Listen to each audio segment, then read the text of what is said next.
Hey guys, welcome to Massive Iron Live. It is Friday, January 7th. It's one of the months in the calendar, I assure you. It is January 7th, and today I have the pleasure of being joined by FAZLIFTS. FAZLIFTS, we'll dive into where you can find FAZLIFTS in just a moment. Before we get into things, guys, if your question doesn't appear, every Friday we go through the same thing. Some of these questions aren't appearing. Head over to Instagram at Ben the Barman, at Ben the Barman, at Ben the Barman. Post up your questions. Do we like ourselves big, Faz, or small? Do we like bigger the better? Big, look, yeah, out angled or like, yeah. I forgot what I was saying. You can head over to Instagram at Ben the Barman, at Ben the Barman. Post up your question during the live, and I will try to get to that. So, with that said, FAZLIFTS, how you doing? I'm good. I'm really good. As I was saying just before we got onto air, I've just come back from the gym. I'm running a lot more now. Just ran another hour, a little bit faster. So my goal is to run an hour relatively fast over the course of the next 6 months. I've got a speed in my head, and at that stage, I'm going to increase the distance. And hopefully, at some point over the next 2 years, it's a long-term goal of mine, is to maybe run a marathon. But I want to run a marathon while still being relatively jacked. That's my you're my inspiration. If you can run an hour, you're ready for a half marathon. So I'll share a little bit of information with you off the show about how to bring up your floor. That's your speed. Real simple stuff. So, guys, you can find FAZLIFTS on YouTube at FAZLIFTS or on Instagram at FAZLIFTS, and nothing else really matters beyond that. I don't know if you're on Twitter, Twatter, TikTok, Ding Dong, or whatever. I'll tell you what, you guys could find me. If you like my content, check out my podcast. I've actually had a podcast since 2018. I'm not very good at advertising it on my YouTube. So I don't think much of my YouTube audience know I have a podcast, but I've had a podcast going for about 4 years now. So go check it out. It's on most major platforms. It's good. I'm going to get back to my podcast. A lot of you guys have been following my podcast, but the God's honest truth is, like, I hit a spell where I asked 8 people to be on the podcast, and 6 are like, can we book in like 3 months? And like, my brain needs to go now. Like, right. I can't calendar 3 months ahead. You know, I'm not. I even had what's his name, the rapper from the UK, Zuby. He was Did you really? He was set to be on. We've been talking. You know, it's like 2 months in advance. I'm like, fuck that. So yeah, that's a true story. So yeah, me and Faz. Before we dive in, guys, post up your questions. We'll be on as long as you have questions. We're going to try to ram through them today, so we don't keep Faz on. My exercise, Faz, has been putting together my home gym behind me. I got 5 or 6 pieces of equipment. I did that last week, and holy cow, that's draining. It looks great. I saw the video. Yeah, so I did a back workout yesterday with the new equipment, the T-bar rows, the chest supported rows. Everything felt great. I was able to do plate loaded chest press. That was fun, and that left me sore. Nice. So it was just fun to get some more variety into the mix. So yeah, where can they find your podcast, by the way, Faz? So yeah, podcast is on, well, it's on iTunes, SoundCloud, Spotify, pretty much all the major platforms that you'd expect it to be on. And if you don't find it on a platform, message me on Instagram and I'll put it on there. I've just put it on all the big ones. Yeah, so behind the scenes, before we dive in, guys, me and Faz have been talking a lot about PUFAs, not FUPAs, PUFAs, not FUPAs. You know, different types of eating that aren't exactly mainstream. When I just to unravel this a little bit, when I lost weight, my 100 pounds, I switched to meat, fruits, and veggies, mostly meats and veggies, a lot of meats and veggies. It was a higher fat type of diet. I didn't moderate calories. And I don't want anybody to think this is a keto thing, because keto was the furthest thing from my mind. What I was just trying to do is save my life and cure my diabetes, which was extremely bad. I lost 75 pounds without tracking calories. And I mentioned to Faz before we got on, it's still a mystery to me. Not many things baffle me in life, but I did not moderate food intake. I ate freely. I just ate meat, fruits, and veg. So I'm going to be getting that back to that a little bit. But you were talking about Menno Henselman and contest prep. Can you share a little bit about that, and then we'll dive in? Yeah, really have a lot of time for that guy. He spent an hour with me, and I interviewed him on my YouTube channel. You can go check it out over on mine. And we interviewed about ketogenic diets for contest prep, and he gave me a really interesting perspective on things in terms of how he modulates people's feeding from the point where they get to, say, 20% body fat right the way down to contest prep. And he said essentially what he does is he's not a massive fan of calorie counting, or at least he doesn't think it's mandatory, which really kind of blew my mind when you're talking contest prep. But what struck me and why I mentioned it was very similar to you, Steve. Essentially what he initially does is he cuts food options down. So yourself, you went to mostly like meats, veggies, and fruits.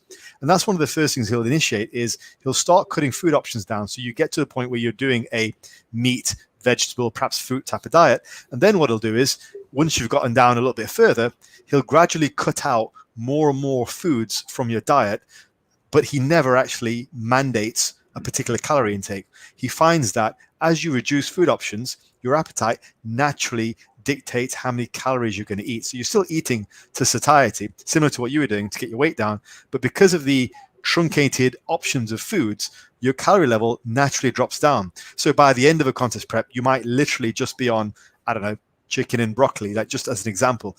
But because he's cutting, you can eat as much of that as you like. But the point is, because your food options are so strict, you tend to come down. And once you get to the point where you are on a ketogenic diet, or at least you're really pounding the protein and the fibers from dietary fiber, as you know, Steve, those are the two biggest levers we've got for appetite control. If you're just pounding down lean meats and vegetables all day long, it's going to be very, very good for satiation. Not something that is a great long-term strategy, because I think you need more, but if for a contest prep, which is by its very nature quite balanced and quite unbalanced, it's not a bad way to go. So I thought it made a lot of sense in the context of what you did to lose that 75 pounds. Yeah, and one of the frustrations I have as a coach, and I'm not frustrated with clients, I am frustrated about how to motivate clients or help them see the importance of this. Is that there was a point last year, Faz, where I'm like, I'm going to change direction in how I coach fat loss for the first month. I want to get people to eat freely, but I want them to eat only from these food groups. Yeah. And I had one female client do that. And typically females over the age of 35 are slow losers, right? Definitely. More sediment, they sit more, they aren't exercising. She was the fastest loser I've ever had out of any clients, including all my big men. She lost 25 pounds in, I believe, 6 weeks. And she just ate freely. It's just some interesting stuff. If you can get people to move away from processed food and fast food and into meats and fruits and vegetables and eat freely, amazing things can happen. It's not wizardry, right? I mean, I'll tell you what, sometimes it can feel quite revolutionary. I'll give you an example. There's a coach around here. He's a young guy, like relatively young anyway, but his entire motto, his entire MO is, I will teach you how to lose weight by eating anything you like, as long as you fit it in your calories. And so every single day he's posting something up about pizza and his macros and stuff. Now, this guy starts to contest prep, okay? And as you know, contest prep is a very rigorous form of dietary control. And he's eating these pizzas every day and all that kind of stuff. Closer to the competition, I can see this coming a mile away. He's binging left, right, center, because you know what's happening. He's eating a 2,000 calorie pizza and he's got 500 calories left for the day. So he's starving. So he binges right the way to the show, looks awful at the show, binges on the reverse sort of rebound from the show, looks worse now than he did before he even started his prep. And I'm looking at this absolute train wreck. I'm thinking I could see that coming a mile away, because it has to be more than just whatever you can fit into your macros. It has to be. Right. None of us are saying that calories don't count. They definitely do, but there's such a thing as eating like an adult as well, Yeah, there's more to the equation, like hunger management. Both of us find, in general, not as a hard and fast rule, but if people eat less frequently during the day, generally their hunger is more manageable. Getting people to see the value of that can be a struggle. I'm not talking about strict intermittent fasting, but if you're eating 5 times before dinner, that's not a good recipe for success. And I find when I eat nutrient-rich foods, like if I get up and eat eggs and a couple rashers of bacon, I'm good. Like there's no more food volume than if I ate 2 protein bars of 800 calories, but I'm in a much better position. So yeah, I find exactly the same thing. I mean, as I said earlier, I think our 2 biggest levers for appetite control are just by coincidence the exact same things which we absolutely need in our diet, which is protein and dietary fiber. And well, I'll rephrase that because I think the dietary fiber one is a bit controversial, but protein and the nutrients which come from vegetables. Let me just say it that way. So as long as we're pounding those, at least starting the conversation with that, I think it's going to end well.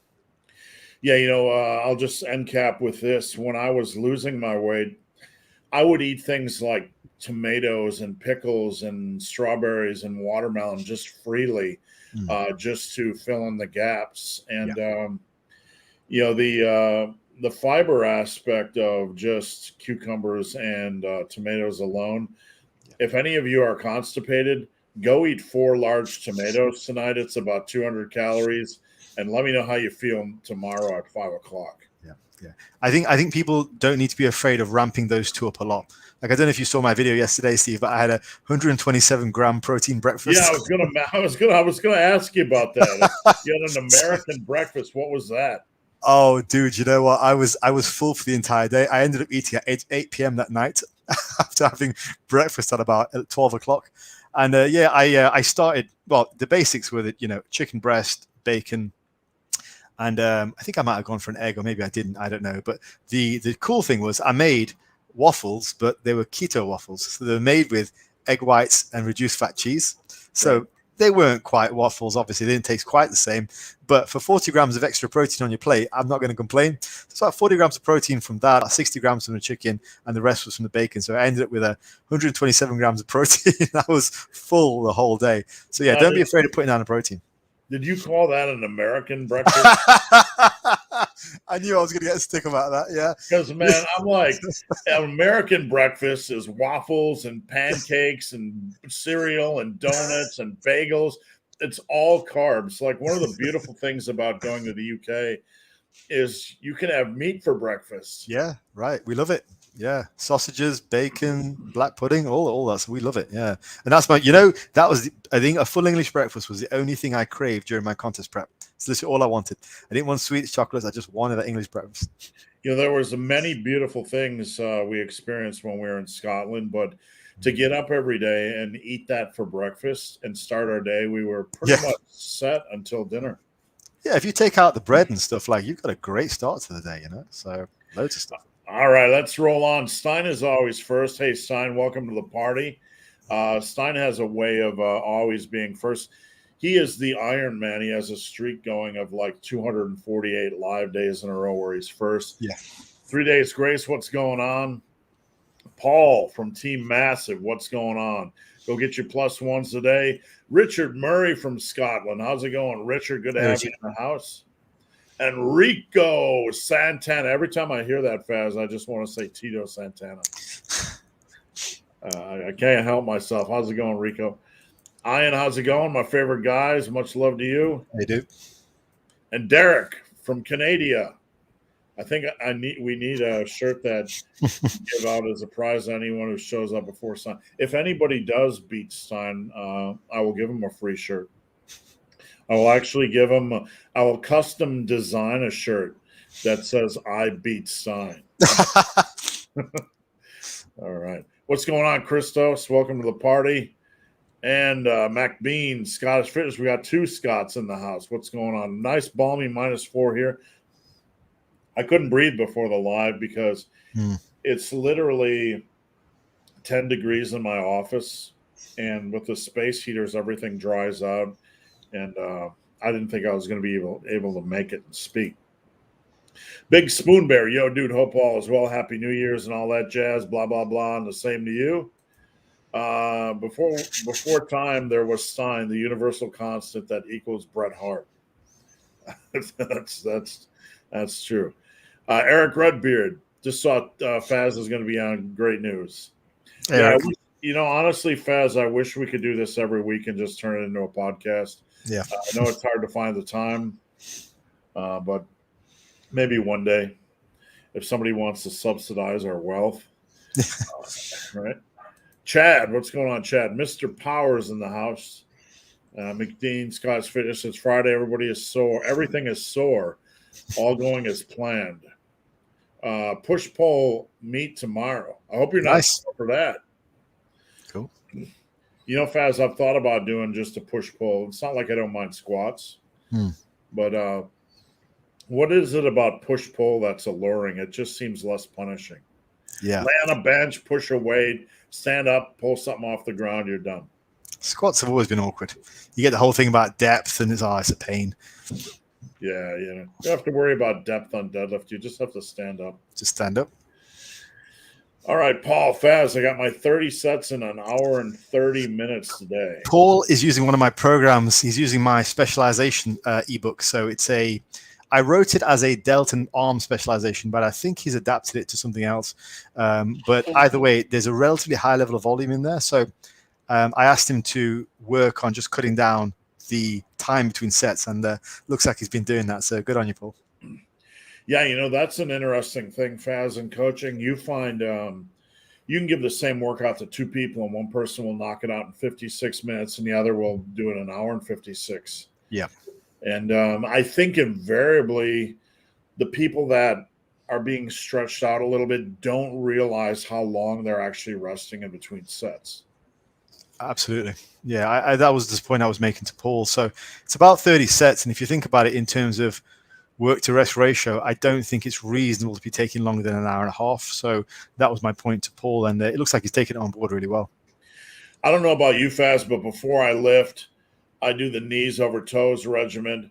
I do prehab on my shoulders, rehab on my shoulders. I do stretching. I do foam rolling. I do some hot yoga. And then after that 2 hours, I actually lift. When you say hot yoga, what are you doing? I've heard the concept, but I've never really looked into it. I'm being facetious. There's so many warm-up protocols, right? Like, I'm pulling your leg fast. I didn't see that. There's so many things people do now prior to lifting. Yeah. In my day, it was go to the gym and lift. Yeah. And I'm not discounting these methods, but like to me, it's trying to read an ancient form of Chinese. Or tossing the oracle sticks on the ground and trying to read my future. I don't understand it. Do you do anything fast prior to lifting? I do actually. I've started to implement something similar to the Wenning warm-ups. So back in the day, I used to do sit-ups and hyperextensions before I lifted anything.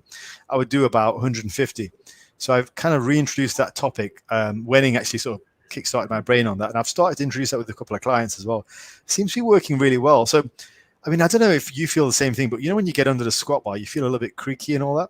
Mm-hmm. If I've done, say, 3 sets of, 25 to 50 glute ham raises and sit-ups, I feel like a kid again under the squat bar. Same with the bench. Bench press, I'll do some dumbbell bench for sets of 25 and some lat pull downs, and I go into the bench session pumped up, and I actually lift more after having done that work now. So I like it. I like it a lot. It lets me feel less creaky under the bar. I just feel like a kid again. So yeah, I've started to do that. And aside from that, not much. Interesting. Maybe I'll give it a try. Maybe the oldest YouTuber on the planet will actually try something new. Yeah, give it a shot. Paul says, go big. Nigel, Faz is back. I love the home gym tour. Big, hairy, ugly dude. Keep it going. Thanks. I am officially out of room in my home gym. Officially. One more piece of equipment, and I'm going to have to build a second story. Kent. Hey, man, been a while since I've been awake for one of these. Kent's in Australia. Still having trouble walking properly. Stairs are not my friend. Sorry, Kent. Kent's a client of mine, so I put him through some special kind of torture. I've been introducing for some of my clients rest pause on leg press and leg extension. Nice. And that's a new journey into hell for many. Yeah, those things are rough. Big Bill Monte, hello from DC. Hey, What's Bill. going on, Bill? Bill is a regular. You know, I saw this name coming up fast, and I just wanted to give this guy a T-shirt or this girl a T-shirt. It's rare when you see a name that entertains you on this level. But mixed martial farts. Do you think that there can be any benefit to splitting up leg workouts into quad day and glute ham day? I find it a bit much doing. It's a good question. Faz, I'm going to lead with this, and I'll let you follow. Mm-hmm. When I program a 5-day split, I like to do quads one day, and then I like to do deadlifts and the junk the other day, like deadlifts and hammies and booty toots and whatever you want. So that's kind of how I approach a 5-day split. There's not a lot of ways to get around that 5-day thing if you're going to split up your leg work. What are your general thoughts, Faz? Yeah, I think so. I've done it a couple of different ways. I think within the context of a full body routine, like something like my Wizard program, I don't mind all the heavy stuff on one day because there's not as much stuff to get through. So you've got maybe one quad exercise, one hip hinge exercise, so that's okay. Then you can do the lighter work on the other day.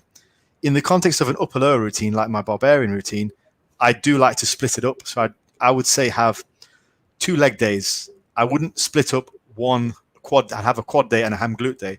I would just mix the work in. So you're doing less of each on the day. Like if you think about it, let's say you've got a quad day and you're doing, squats and leg presses and something else. That's a lot to get through.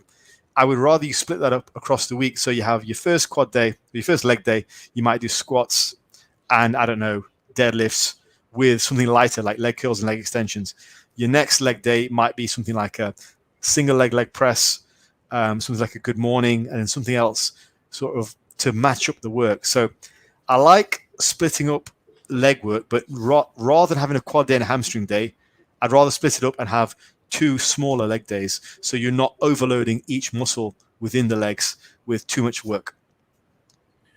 Yeah, thanks, Faz. We got a visitor in the studio. This is Mr. Noops, Snoopy Noops, and my wife, my lovely wife, and Hello. Bubba Sausage. Hello. We have a lot of wieners in the studio today. All right. He's got lipstick on his head because I kissed him. Yeah. I might get you to shorten the picture so I can see everything. There you go. Good, Bubba. There's a Bubba Sausage. There you go. Bubba. Oh, and where's Snoopy? I don't know. Hold him for a second. Yeah. Oh my gosh, he's the naughty one. Come here. He's the naughty one. Out here. All right, I'm going to get back to the fun. All right. Sorry about the. All right, what do we got? Kalen. 2 goats. Thank you, Kalen. Appreciate it. You know, Faz, if I can make a little sidebar here for a second, one of the things I've always loved about lifting is just piecing together programs. Yeah. The many ways you can do it. And I'm a big fan of the many unique ways that people have pieced together programs over the years. Yeah, definitely. There's been so many programs you don't even hear about anymore that were, something we talked about a lot even 10 or 15 years ago. So programming, my primary passion. Yeah. I've been having a lot of luck recently with some of the ebooks, and people really enjoy the content. Like sometimes they'll buy them just to have a read through, get some ideas. So, yeah, I think it's a nice focus.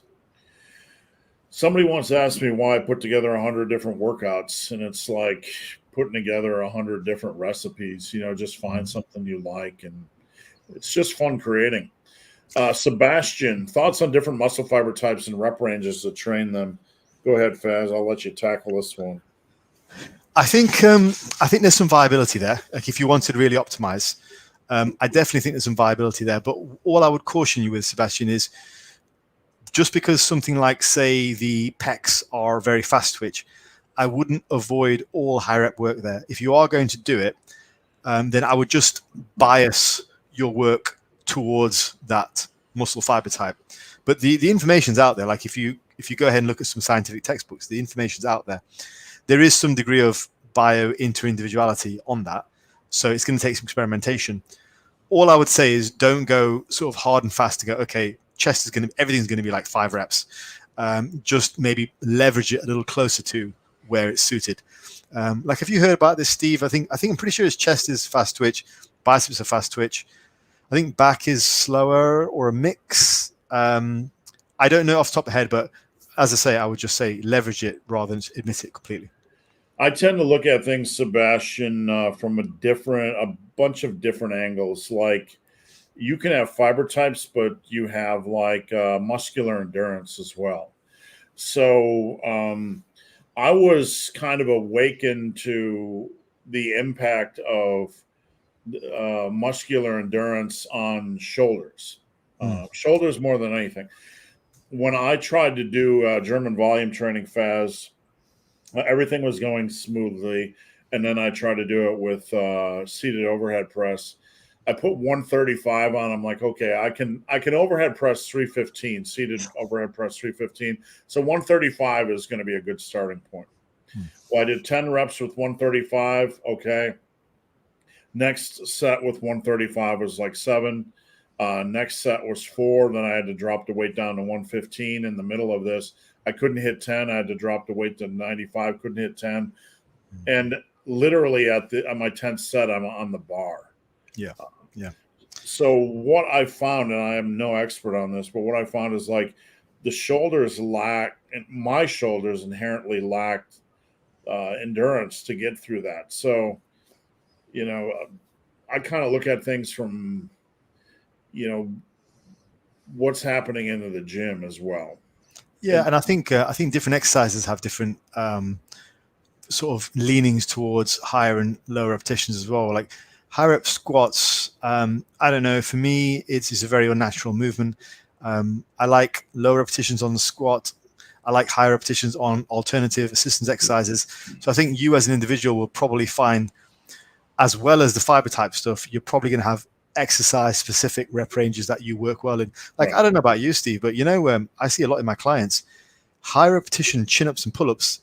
That's very rare to see people get strong on that. Whereas I think people can get very strong with low repetition weighted chins and pull-ups. One thing I've said many times in the last probably 15 years is any trainer that makes a blanket statement about all exercises really hasn't trained anybody and really has some huge blind spots.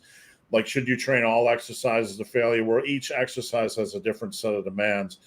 This is one issue I've had with blanketly applying 5x5s to all exercises. Yeah. Each exercise is unique. Even similar exercises like barbell rows and dumbbell rows. Dumbbell rows, I love 12 to 20 rep sets. Yeah. Barbell rows, anything over 6, I would rather rip off a testicle than do it. So exercise specific, what Faz mentioned, for me, it's more important to tune into that exercise and what is feeling good for you. Yeah, for sure. As long as it's reasonable. Stein, do you get better at feeling muscles work as you get more muscles?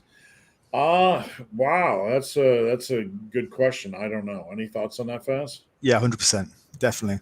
I read an article by this old Ms. Olympia, Kim Shizevsky, back when female bodybuilding was actually a thing. This was one of the first articles I read in like 1999 when I was just starting out.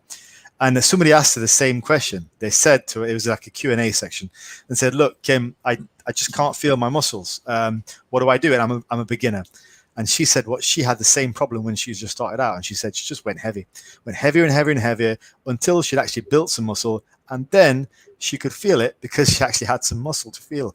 So, and I thought that was a great answer. And I found that to be more and more true over the years. If there's somebody who can't really feel the muscle working, and we're assuming the form is reasonable, then just go heavier and heavier and heavier. By the time you've actually to the point where you're lifting heavy and you built some mass, odds are you'll have a better ability to control it.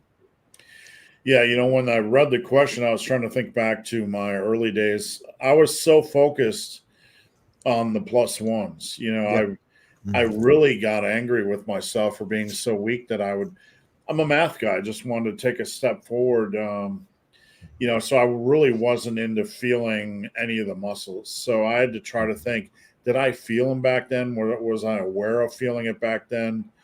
or was it just not on my radar?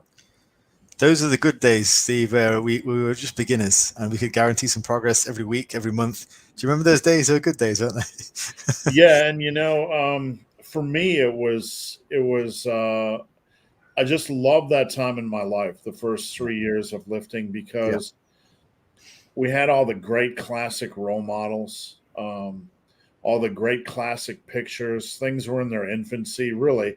I mean, no offense to the 50s and 60s, but to open up a bodybuilding book and to see Robbie and to see Metzer and Arnold and Lou and all the icons, and things just seemed more simple back then. Yeah. Now there's just so much information. I would not want to be a kid in this generation and have to process that stuff. Definitely. Mara Jedi, this is a perfect start to the weekend. Thank you. All you need now is a bag of broccoli, a bag of chicken breasts, and some hot sauce, and you're good. All right, Sebastian. I only have barbell equipment. If I get all my hamstring volume from deadlifts, how many sets should I do? I would not do that at all. I wouldn't do that. You've got plenty of options. You don't have to just do deadlifts. You mean, just from the off, you've got deadlifts and good mornings. But aside from that, you can put your I've actually seen Sebastian's setup because he messages me on Instagram. But you could put your bar low on the power rack and you could set up a hyperextension station there. You could also do assisted Nordic curls. You could do leg curls with a band. I think you've got to vary it up a little bit. I would avoid just doing hamstrings with deadlifts. I think it's a bad idea. One of the exercises I came across by a strength trainer last year, Faz, was the wide stance, heels elevated, good morning, for a little bit more hamstring focus. And this may or may not work for any individual listening because of limb lengths and leverages and so on and so forth. But it's worth a shot. Sometimes I put that in programming for clients. Yeah. And Sebastian, let's have a come to Jesus talk. You need to get dumbbells. You need to invent, like, sell everything that's not tied down on eBay or whatever, wherever you live, in France, I believe, and get you some dumbbells. I mean, open the doors. Richard, you guys are the best. Thank you. Any performance tips for glute ham raise station? I have one because I do the glute ham raise at least twice a week, sometimes 3 or 4 times a week. So I love the glute ham raise. I think it's great. Yeah, probably my biggest tip for that would be make sure you get the distance right between the pad and your knees. If it's too short, it's going to be a really difficult exercise to do, which is going to just be mostly like a hip hinge rather than the leg curl. So you want to have a reasonable amount of distance, which is going to let your upper leg rotate naturally against the pad, so you can use it to its full extent. And then in the bottom position, your hamstring will be stretched out. Yeah, right, perfect. So in the bottom position, your hamstring will be stretched out at the knee, but also at the hip, which is why the glute ham raise is such a good exercise. Yeah, you see how this guy, perfect. So at the bottom position, both his hamstring at the knee and at the hip is stretched out. And then what you should do is pull it back up, and that's perfect execution. And that's the advantage of the glute ham raise. You want to make sure you're pulling at the hamstring. This is perfect, actually, Steve, this view. You're pulling at the hamstring from both the knee and the hip. You don't want to isolate just the knee flexion or just the hip flexion. So that's my bet. If that makes sense, Richard, that the visual that Steve just gave you is perfect. You should have stretch both at the knees and the hips. Faz, I'm not sure. You do your glute ham raise on the glute ham station, correct? Yep. Fortunate to have one. I want to see if I can pull this up real quick because not a lot of gyms have glute ham stations. Yeah. And I want to show people if I can find it real quick. I can never find it when I want. You can do it on. Here we go. This is how I do them. And let me just share this. Boom, share. Okay. So I'm going to hide this. A lot of gyms have back extension stations. Mm. And if you don't have a glute ham, these are cheap for the home gym as well. You can get these for under 150. Yeah. This is an essential for me in a home gym because I get tired of trying to work hamstrings with limited variety. And quite frankly, I like this a lot better than I like Romanian deadlifts and all the stuff that's programmed in. But if you set the pad right, you can come Nice. up. He's Nice. rushing things a little bit. Yeah. Yeah. But that's how I do mine. I come up on the knees like that. What do you think of that, Faz? That's a good variation. That's one that I used to have at the old gym. I'm going to just send you a link, Steve, in private to another exercise, which is quite good for the hamstrings, which you can do with minimal equipment. This is something that you can do at home. Again, Sebastian, this is something you can implement. It's called a hamstring slider with slide plates.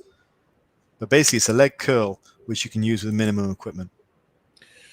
And, you know, I just noticed, and this is kind of an awkward moment stopping the video here, but we have two butts staring at us. So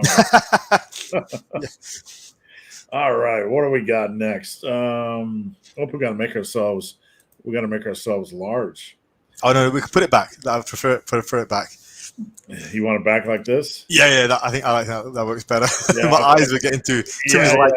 I feel like I need a little bit of space. A little bit of space. All right, like so where are we at? Here we go. My lower back is slowly coming back, but I want to go back to a lean bulk soon. If heavy squats, deadlifts, and RDLs are out of the arsenal at the start, what's your top alternatives? I'm going to jump on this one first. You can get a lot done on legs without squats, leg press, leg extensions, hack squats, Bulgarian split squats, lunges, supersets. I used to do some wacky supersets of box jumps and leg extensions. Nice. So much you can do on quads. Deads, I did not deadlift Faz until 2007. I didn't even know it existed. Yeah. Old school bodybuilding magazines weren't deadlift obsessed. No. They weren't Bill Starr obsessed. They weren't barbell only obsessed. You know, it was results driven. So you don't need either of those two. Faz, any thoughts? Yeah, Bill's, we've talked about him going to a lean bulk soon. I think is a good idea.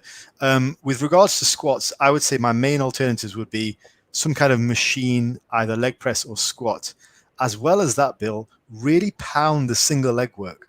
You'll see a lot of benefit on that. Single leg press, which is a very good option. Because you're so stable, you can push that really hard. As well as split squats on the Smith machine if you have access, because you don't have to worry about balance. You can just go down on the leg. Those are two really good options. I love single leg work. With regards to deadlifts, good mornings. And as Steve just showed, glute ham raise or a hyperextension are a good option. All I would say, though, Bill, is if you're substituting some of these lighter exercises, they're fine for muscle growth, but just modulate your volume accordingly. Now, heavy squats, deadlifts, and RDLs are very big bang for your buck exercises. If you're substituting a bunch of leg presses, single leg presses, and good mornings, I would just nudge the volume up a tad just to make sure you're getting the right level of stimulus that you would be if you were pounding the heavy squats, deadlifts, and Romanians. That's my advice there. Yeah, and you know, that's a good point. When I'm not doing deadlifts in a back workout, I ram the volume up because it's much easier to recover from. Yeah. And you just have more time. What was I going to say here? There was something I was going to say, and it slipped my mind. I'll come back to it if I think about it. But Dave, morning, guys. Glad I could make it. Been a while. Thanks for joining in, Dave. Hey, Dave. Mary, eat when you're hungry and go to bed hungry, for what it's worth. Eat when you're hungry and go to bed hungry. All right, Nicholas, Faz, how many days a week you working out? Right now, sorry, Steve. That's all right. Right now, I'm working out 4 days a week on an upper-lower split, and I also run 1 day a week. So that gives me 2 rest days. I have also in the recent past done 3 training days, as well as 2 running days. In terms of program advice, pick up one of my ebooks. Like, they're really popular. I've done the latest one that I released was just last week, and it was called the Barbarian. I have these cheesy names for my program, Steve. So well, it's called the Barbarian, and it's like an upper lower, and it shows you how to, not just how to create the upper lower, but how to actually adapt the upper lower from where you're maybe an early intermediate to mid stage to late intermediate to advanced. So there's actually a progression as you progress through the stages. And I've got the same thing with my Wizard book, which is a full body book. And so they're both like really well written, and they've been very well received.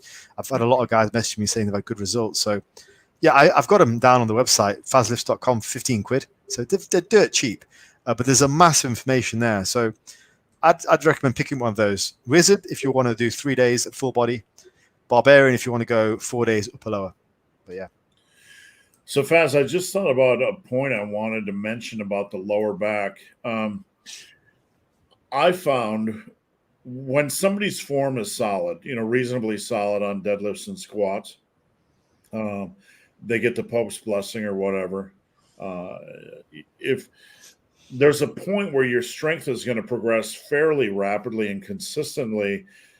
And I find, and this is not a rule, but just tossing this out as discussion, the big muscle groups are going to come up to speed really quickly. If you're a beginner and you're really nailing your squats and deadlifts, form is good, you're rapidly progressing, the quads are going to get bigger and stronger. The back is going to get bigger and stronger, all those muscle groups. And there's a point almost where I find where the lower back starts to lag a little bit behind the progression of those bigger muscle groups. And I see a lot of early intermediate lifters or late beginner lifters or whatever you want to call it that are progressing reasonably well. They wake up one day and they have a lot of lower back stress or discomfort, even though their form is good. Have you ran into that at all, Faz? Yeah, so the big one for me was actually changing the way I deadlift. This is something I learned from one of my old coaches, Tom Martin, who some of you guys will know is a very, very good deadlifter. We worked together about 2010, 2012-ish. But anyway, prior to that, I was very much an arched back deadlifter, and that's how I pulled. When I started working with him, we focused very much on rounding the mid to upper back. Now, I just want to give a quick disclaimer here. Like, this is potentially more injurious, but I actually found it built up the strength in my back a lot more than going with a super arched static sort of back where a lot of the stress is on the hamstrings and glutes. I found that a more round back deadlift is what I needed to actually put the back more into the movement, which made it stronger. As I think just doing very hyper arched sort of like quote unquote strict deadlifts, they don't train the back as you would with another muscle group like the quads or the hamstrings. They train it through a static range of motion, and all the power really comes from your hips and your hamstrings, which is sold as a good idea. But, well, as you know, if you don't train a muscle sufficiently, it's going to get hurt. And I genuinely think that in cases where people get hurt through ultra strict deadlifts, it's probably a fact that they've allowed their back to become weak because they're not training it through a range of motion which is sufficient to actually train it. So, and they're not doing the hard exercises like stiff leg deadlifts, maybe deficit deadlifts, where you're putting your back in a bit of a slightly compromised position. I know it's a bit of a controversial viewpoint, but it's just from personal experience. I feel like you've got to train the back through more than just a static range of motion. And if you train it and it gets stronger, it'll be more injury resistant. What do you think about that, Steve? I've been thinking more and more lately about, progressions into the deadlift for beginning lifters. And everybody loves the deadlift, so it's hard to get them to be patient enough to do a progression. Everybody wants to get under it, but quite frankly, as a coach, I see it takes some time to get the deadlift form down. It's a little more nuanced than squat, but there's some things I'd like to see. Like back in the day, Faz, in the 80s, we did back extensions. Those were kind of a starter. Yes. And I've been looking more and more at true stiff leg deadlifts pulling from the floor with the brace core. I'm going to actually experiment with those for the first time in my life coming up now that I got my gym. I don't know what you think about those as a starting point. I mean, that was my main assistance exercise when I was deadlifting heavy. My stiff leg was like 90% of my regular deadlifts. So at my peak, I pulled a 280 stiff leg deadlift, 280 kilos, when I was pulling about 300 off the floor. So I think it's like a premier movement. And I think it's really good as a progression point because you can teach the hip hinge without the knee bend. And when you get the hip hinge nice and smooth, all you do is dip into the deadlift with a knee bend and it creates a much better deadlift. So yeah, I think it's a good idea. Yeah, it's a hard exercise to mess up. You just have a starting point, you brace, you move up. To your point on the deadlift with the rounded upper back, that's how I always deadlifted. I recommend people take the slack out of the, like for a split second before each rep, they focus on taking the slack out of the bar. That gets them upright. That gets the shoulders down and the head up and that upper back stretched a little bit.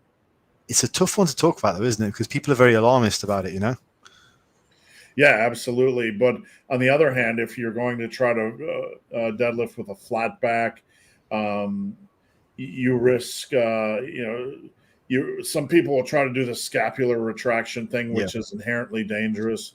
Yeah, I find that to be more of a danger issue than anything. So yeah, and I think you put a lot of stress on your hamstrings like that too, because I've had hamstring tears with that kind of form because it's all hamstring when you deadlift with such an arched back. Correct me if I'm wrong because I'm no kinesiology biology expert, but the scapular area is meant to hold things steady. Yeah. So no matter how strong it is, when you deadlift, it's going to release because it cannot hold 300, 400, 500 pounds in place as you deadlift. So there's always going to be movement. Folks that try to do the flat back, you're fighting a battle you'll never win. I think what I do is kind of what you said earlier is I use the lats in association with the scapula to keep the shoulder blades at least down somewhat, even if they're not completely stretched back, they're at least just down and compact. So I think if you use the scapula in combination with the lats, you can keep a relatively solid upper back. It's never going to be pulled right back because that's just impossible. Like you say, no one can deadlift like that. So I think that's definitely a bad idea. But yeah, in combination with the lats, I think you can definitely keep your back at least solid. I think where it's problematic is you get somebody who pulls and they round more during the lift. Whereas I think if you're locked in with a slightly rounded upper back and it stays in that position, you're usually okay. You got to provide a lot of caveats for this because people can take the wrong idea and it gets quite dangerous. But yeah, I think that's the rule. Lock your lats, lock your shoulder blades into place with the lats, and keep it in that position. You're probably going to be okay. I could talk literally for hours on the deadlift fast, just nuanced stuff that we don't always get to talk about. Like little things like watching, like when you watch a deadlift video, somebody's bar rolling a little bit forward and a little bit back. Yeah. The impact of that half inch on where your hips want to go. Huge. The bar's a little too forward, hips come up. The bar's a little too back, hips come up. It's a very nuanced lift. And one thing I find is, especially on the sumo deadlift, people have to try to pull slow off the floor. Yeah. That's going to confuse people, but I'm not telling them to pull slow, but they have to maintain their hip position so they can maximize their leverage. There's a quote, and I forgot who said it. If you can get the bar 2 inches off the ground on a sumo properly, you're probably going to lock it out. Yeah, I agree. Yeah, definitely. Yeah, you got to just squeeze it off the bar, off the floor. All right, Olympic grade lurker. I love being referred to as a slow loser. Yeah, well, I'll tell you, in the world of fat loss, slow loser is the norm. When you actually, this is not a criticism at all, but Faz, agree or disagree. When you actually find a client that runs like a scalded dog on with fat loss, it's like the clouds parted in the sky and light is shining down. It's very rare. Very rare it's smooth. I mean, it's very rare for you and me, Steve, even when we do this for a living, it's not easy. And that's not a criticism, guys. That's just reality. That's something you need to know going in. It's like the thing about hard gainers. Hard gainer is just average gainers, right? Right. Yeah, I mean, the fast gainers are just guys that absolutely locked and loaded all the bullets right out of the gate like me and just got lucky. Big Spoon Bear, not all of them. Whole Foods is the best rather than UPF. UPF is horrible. Ultra processed foods. McBean Scottish Fitness, sausage, bacon, eggs, and milk. Yes. I'm not a milk guy, but I'm 75% of the way there. Yeah. When I retire, Faz, it's going to be sausage, bacon, eggs, and beer for breakfast. Hey, I'll tell you something, Steve. A little anecdote about milk. So I'm the only one out of my siblings to not be lactose intolerant. So I have 2 brothers and 1 sister. They're all lactose intolerant. And apparently, when I was younger, they gave me raw milk when I was a baby. And so I regularly, it's something I regularly drank. So I don't know if so you tell me if there's something in that, but that was my mother's theory as to why I'm not lactose intolerant. I do not wish to degrade this intelligent conversation into a discussion of flatulence. Please do. We need to lower the bar a little bit. Yeah. But cheese I'm good with. But when I have milk, it's just like a tuba concert. It's just outrageous. So I don't really drink milk. Yeah. Okay. All right, Daniel, I'll watch the rerun with some alcohol-free beer and chewing tobacco. Thanks, Daniel. Daniel's a client of mine. Yeah, Daniel's Joe, happy Friday, guys. Happy Friday. My pleasure. I seriously cannot eat until night. That said, I'm 130 pounds with little to no muscle mass. There's nothing wrong with eating later in the day. I mean, absolutely not. I like eating at night. I like settling in after the day is done and eating. How about you, Faz? Yeah. I mean, I've stopped doing it as much now because I tend to find it interferes with my sleep. Mary, do you find that if you eat at night, your sleep is disturbed? Is one of the things that I've started to adjust is I eat probably latest is maybe a couple of hours before bed, and I find my sleep is better. So I mean, it's fun to eat before bed, watch a movie, eat whatever, right, and go to bed on a full stomach, but it's something that I try and avoid, and I generally am better if I avoid it. I will say when I have processed food or fast food or junk, my sleep is awful, whether I realize it or not. Definitely. When I have clean carbs, and I say clean, somebody's going to be triggered, but when I have rice or potatoes, not something that's a Dorito or a pizza, I sleep better. Yeah. When I try to transition to low carb mode, there's the first night I'm up peeing all night. And I don't sleep too well. Definitely. Daniel, why do you think it's easier to maintain back strength on a cut? Well, I'll preface this by saying if you are on a cut, probably the first thing you're going to notice is your pressing strength is a little bit weaker. Yep. So, Faz, any thing you want to address with this question?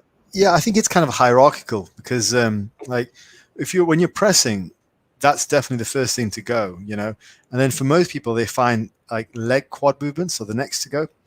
Back is usually the easiest, and I think it's probably something to do with the biomechanics of the movement. So, like when you're pressing and you're dieting, there's progressively less and less of you pressing against an object, and it sounds a bit simplified, but I think that's part of it.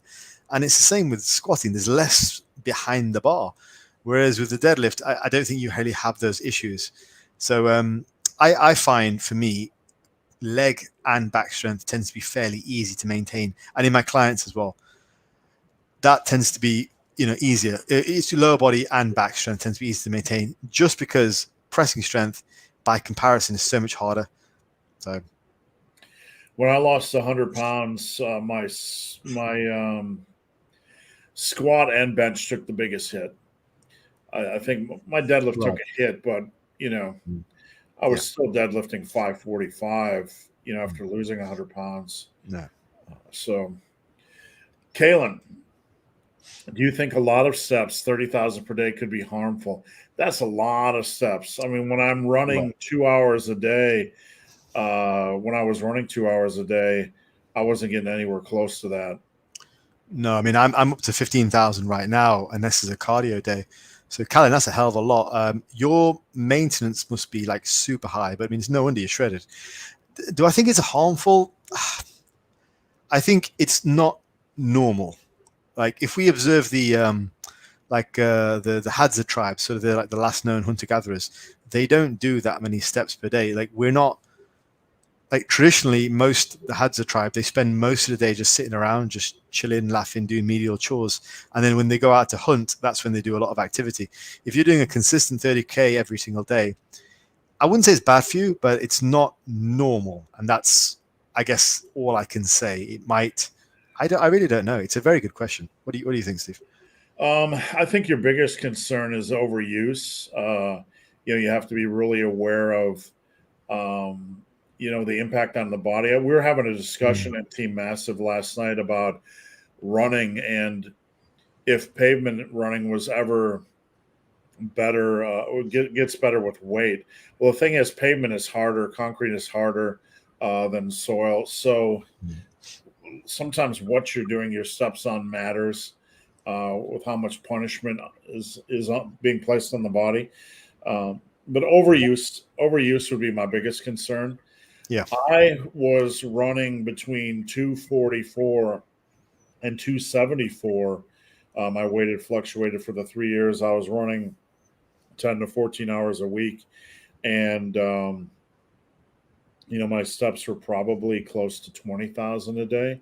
And I never had an injury. Is it sustainable for 10 years? No, but are you going to be doing 30,000 steps for 10 years? Not really. Probably not. If so, I don't know what the heck you do for work, but I would say, Kalen and Faz, you can lance me if you believe I'm off here.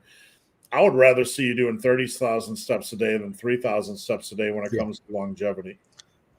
Steve, have you heard of this thing called flux or something like that? It's something to do with this very new theory which has come out, I think, last year or the year before. And it's something that people are seeing in the research, which is for whatever reason, people who do more activity and consequently eat more food to maintain their weight, they tend to see better body composition than those who have the same caloric balance and weight train as well. So it's like the calories remain the same to cause the same amount of weight gain or weight loss. But the people who do more and eat more tend to get better results.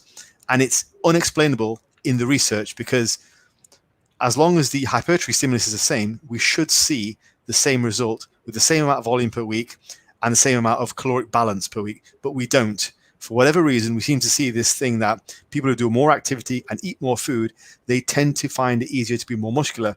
And I'll say from my experience with people I've coached over the last sort of 5-6 years, that is 100% true. And it's something I noticed early on. The active guys always got better results. Always. Well, there was I commissioned this article, so ignore.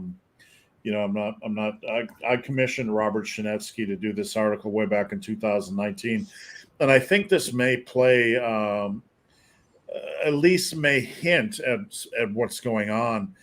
If you look at, there was a runner in the 70s that died from a heart attack, and there's a lot of running fear, but there was a study that showed that endurance runners actually had better telomere length. Okay. So it's preserving their DNA. More work was preserving their DNA or bolstering their DNA or through epigenetics. I'm not sure how much you know about epigenetics, gene expression. Yeah. I think the more exercise might somehow play a role in that. It's interesting. I'm just guessing, I'm just absolutely. Could be. At the moment, I think they're throwing around ideas for why. They just have seen the result. And as I say, it's something that I've noticed as well. The people, my clients who do more and eat more always tend to have better results than the ones who are more stationary despite the same training programs. So Callan, in that respect, I mean, it's no wonder you're jacked, dude. Yeah, and there's got to be some hormonal bolstering going on with the extra movement that, better partitioning. Yeah, it allows you to handle that food volume, Yeah, exactly. Yeah. All right, guys, we're an hour in. We'll keep rolling, and we're going to roll through the questions. If you have any questions, post them up. Faz, I appreciate you joining me. Just a reminder, guys, you can find us on Instagram at Ben the Barman or at FAZLIFTS.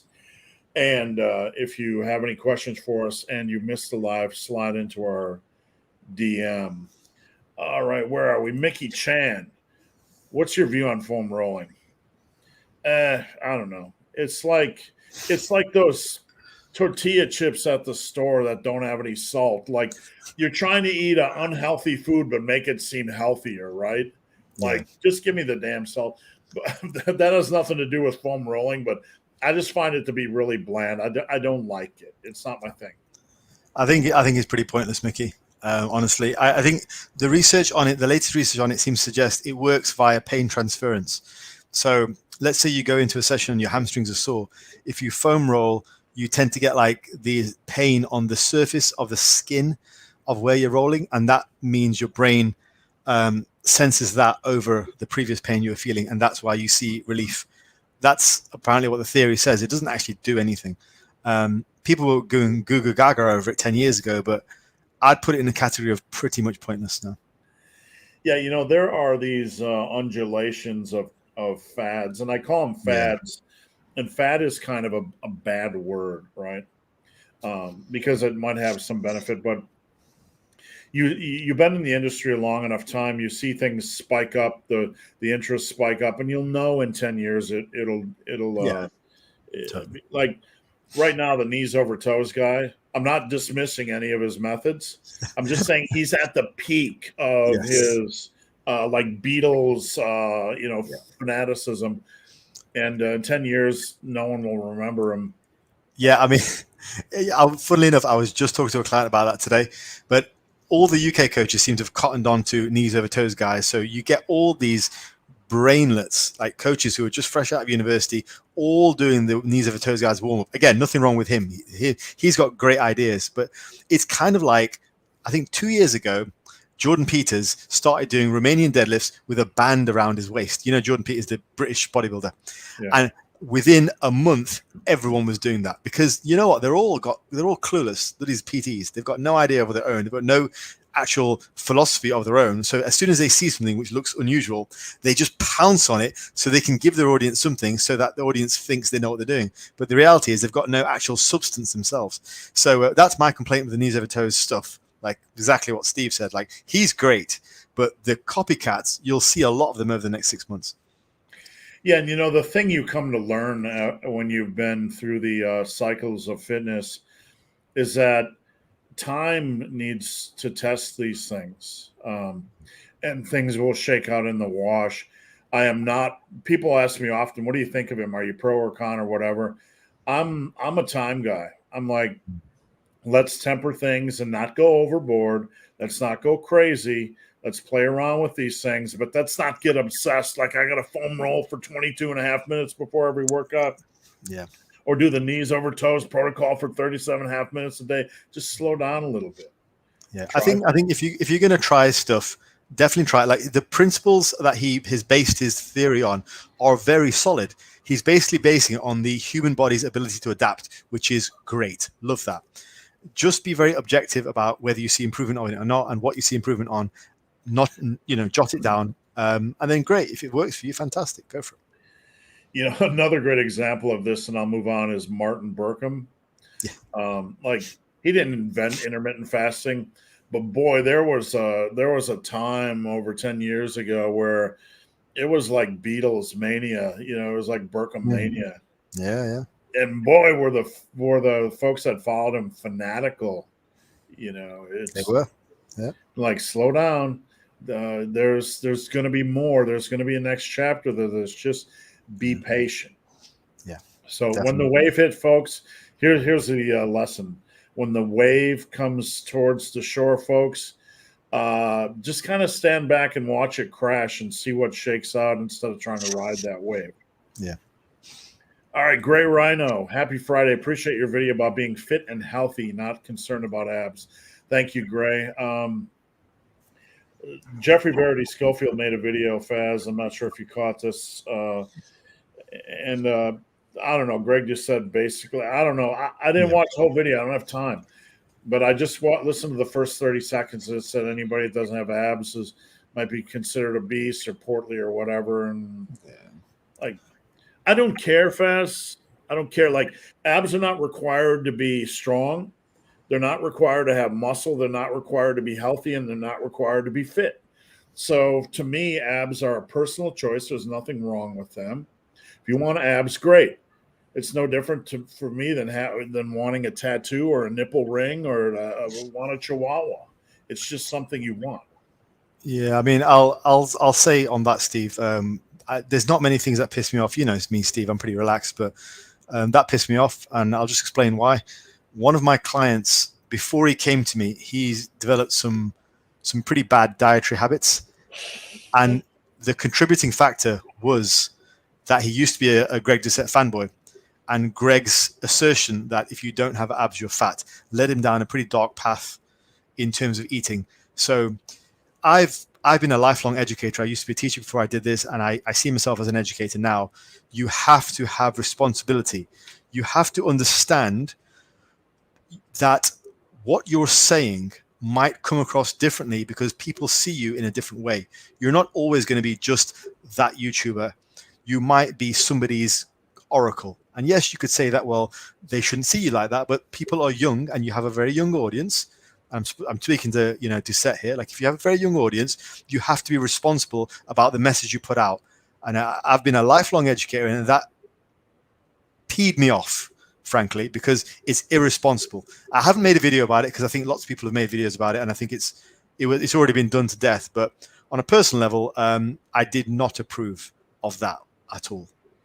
It's the same for me, Faz, with the concept of main gaining. No matter what it is in a practical realm, or it is the way the young crowd interprets it that bothers me. The 152-pound guy who wants to look muscular and gain confidence, and he's learning, and he's going to stay at that weight, and it's going to waste so much time in the gym and derail him from making muscular progress. But everybody wants to believe, and it's just not. It's just taking. You take a lot of people who are struggling with the way they look already, and you're digging a deeper hole for them. Yeah, and I'm not a fan of that. No. I can't add anything more to that. Not a nice subject that I enjoy talking about. But yeah, you know my thoughts on that now. All right, Chris Nate. I recently discovered if I squat with one foot slightly in front of the other, I feel stronger and more stable. No. I'm not a big fan of this at all. Maybe you disagree, Faz, but like, you're going to get some twisting in the hole. You're going to get some extra knee and hip pressure. This scares the piss out of me. I you can disagree if you want, but I actually disagree, which is good. We should disagree. So I actually disagree. I think what looks like good form for one person relative to another is very individual. Now, if you are squatting slightly disaligned because your limb lengths are different, like maybe your left leg is longer than your right leg, or maybe your kneecap is slightly different on one leg to another, but it feels okay, it might be actually the adjustment your body needs to be more aligned. And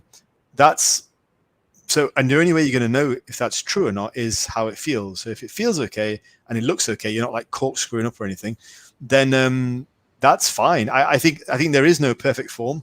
There is only what feels good and looks good to you. So you may have an imbalance in your legs. Like my left leg is slightly longer than my right one, and that's not because I'm some gargoyle. It's just natural limb lengths. That's what happens. So I don't mind that. Well, I will say, Faz, I've coached Special Olympics. I've coached people with spine issues. I have a client currently that when he started out with me, when he would squat, his spine would do that in the hole every time. Okay. And he was not aware of it. It was constantly corkscrewing at the bottom. So Faz is absolutely right. There are some cases where you have to make adjustments that wouldn't make sense. For the average for this individual, that might be the case. So, Nicholas, is elliptical daily considered part of my 10,000 steps? Here's what I'm going to say, Nicholas, and Faz can ping pong off this if he wants. Don't just think of activity in terms of steps or cardio. Just think of life in terms of movement and health. Like, get in daily movement.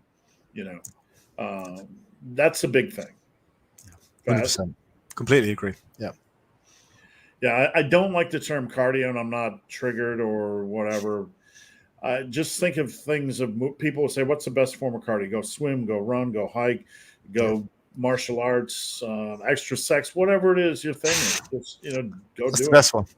Yeah. Paul, I've actually made a hybrid of Steve's push-pull legs and the Berserker. Cool. You just have to give it a really cool name. Yeah. Like the Berserker or something. I don't know. Massive Berserker. Yeah, the massive Berserker. Nicholas Ingrata, I enjoy doing weightlifting 3 days a week and elliptical 6 days a week. I'm okay with that. Perfect. Do what you love, man. Do what Perfect, you love. Don't be tethered to anybody's dogma. Do what you love. Yeah. People ask me all the time, why do you run? Because I like to. Yeah, feels good. I think 3 days of lifting and 3 days of cardio is fantastic, man. Fantastic. Jeremy S., have you ever tried any of Anthony DiTillo's routines? I'll let you start there, Faz. I love Anthony DiTillo. Like, if you guys have probably seen that blog, right? Yeah, what's that, Steve? I do. DiTillo. Yeah. We discussed those loads back in the Muslim Brawn days. Yeah, no, DiTillo is fantastic, man. Him and Doug Hepburn. Remember the old Doug Hepburn routines, like the 10 singles and 10 doubles? Great stuff. Like, I love all that stuff. Yeah. Yeah, I mean, of all, like, Tom Platz was kind of the guy that got me kick-started into loving bodybuilding because he was different.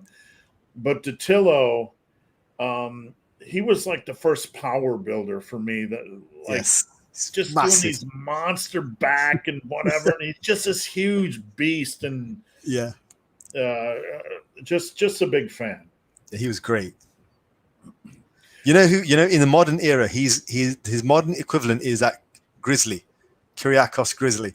He's like the same style. He's just very, very strong, like odd lifts and great. Love him.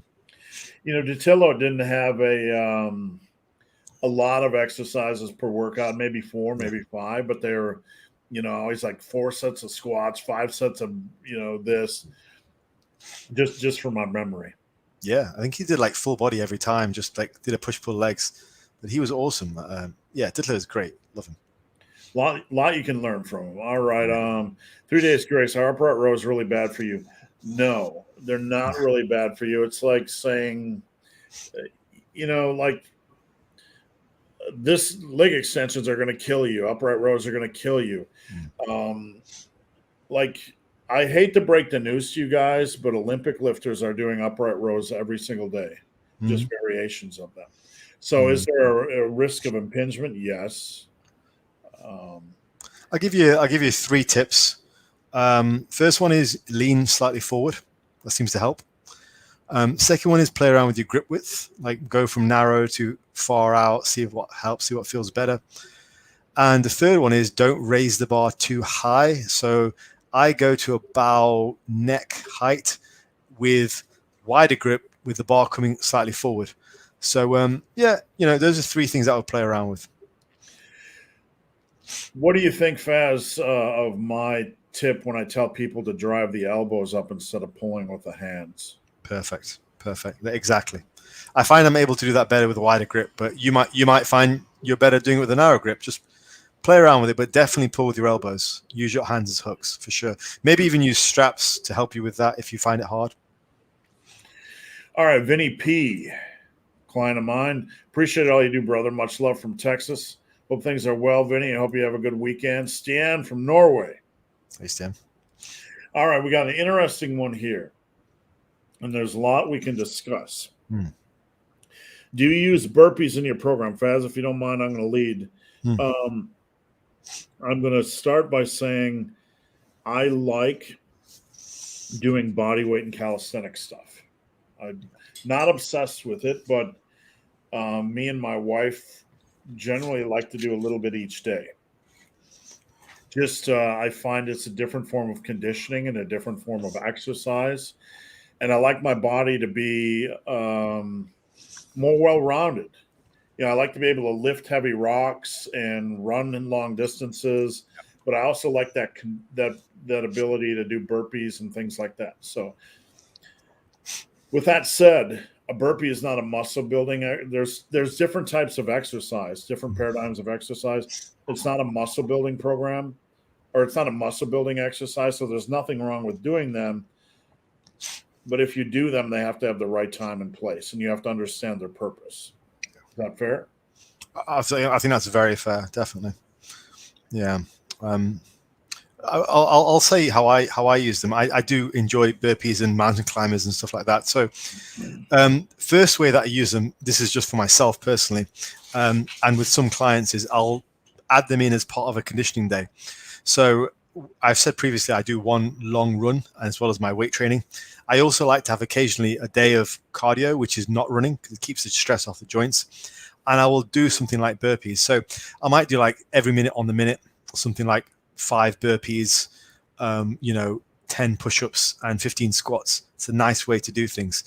And I'll set up like a cardio circuit with that. That's the first thing that I've done with myself and my clients as a separate cardio day. Like Steve says, it's not a muscle building activity. The second way that I've done it, and this is just with one client who's a police officer. And he said to me that he wanted a routine which focuses on strength, but also on conditioning.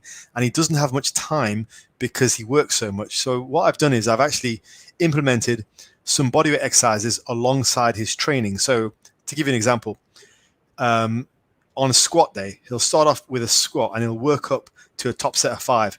For every warm-up set and eventually his last set, for every set of squats, he will do something like 20 burpees and a minute plank. So he'll do like the bar for a set of 10 to warm up on a squat. He'll do 20 burpees, plank for a minute. And then he'll kind of going up in weight, and he'll carry on doing the burpees and the planks. I got the idea from Brian Alsrew. I think it's a great idea. It's good for conditioning and stuff. So yeah, that's the second way I've used it, but it seems to work. It seems to be what he wants. Yeah, these interesting programming styles like that, I find once you build a strength base, you can open some doors to, more things like that, which can make training more fun. It's really easy to sustain muscle mass and strength, mass in particular, but it kind of opens doors to playing around with things like that. Now, Faz, before we move on, I want to waste everyone's weekend. Okay. I'm about to waste your weekend. Like, if you love lifting and you don't know of this site, you are going to lose your entire weekend. All right, here we go. Yes. Great. Love it. This is an old blog spot, and I'm so neurotic about this site, I want to download it and just save it for the archives. This site, the Titan Slacks of Des Doban, is literally an archive that goes back to 2008 of just programming and quality lifting knowledge. And if you want an education, go read every article on this website. It'll have everything from Datillo to modern guys. That's a brilliant site. Yeah. Just a wealth of information. I would say probably the best encyclopedia of information on lifting you can find in one spot. Probably the biggest as well. I mean, everyone should check that out. I don't know who's behind it, but there needs to be a statue erected of him outside the Arnold Sports Festival, in my opinion. All right, here we go. Nigel, back to the lockdown here in Ontario. So happy for the garage. Sorry, man. Yeah. I posted this week. I'm over it. I'm not getting into COVID stuff or mask stuff or vaccine stuff, but I'm really tired of people having to go through it, and I think that's fair. I think so. Yeah, I think so. When I deadlift, I feel comfortable and strong with a slightly rounded back. If it's an upper back, like Faz and I were talking about, yeah. I'd be careful with the lower back stuff. You can do it, but it's definitely a higher risk of injury. I'm not against a rounded back. I have rounded with a rounded lower back in the past myself. I'm not against it, but you would be crazy if you didn't add a proviso with saying be bloody careful with that, because you don't want to pull a disc in your lower back on a heavy deadlift. It'll mess up quite bad. No, you got to build a strength base and craft your deadlift form before you mess around with that. Yeah, definitely. Stan, I found that goblet squats to a box is a brilliant exercise when struggling with knee and lower back pain. Might be fair. I've never tried them to a box. I've tried them before. So if it works for you, man, run with it. That's 50% of the game. Yeah. Aaron, I'm an intermediate lifter. What's the best way for me to gain my last couple of pounds of muscle? Patience and consistency. Patience. I'd say patience, Aaron. Another thing I'd suggest is maybe start to consider some specialization cycles. So I've got a few guys on the books right now who are like they're intermediate to advanced. One of them was a competitor, bodybuilding competitor. The way that we progress now is because he's already quite strong. Like he can already bench 4 plates. He can squat a lot. He can deadlift a lot. So the way that we push his strength up is we do it 1 body part at a time, or like 2 body parts at a time. The feedback he got from his last show was that he was lagging in the shoulders and in the hamstrings. So we're literally just going to hammer that for a whole year. We're going to plan to put on about 5 pounds of muscle just in the hamstrings and hamstrings and shoulders.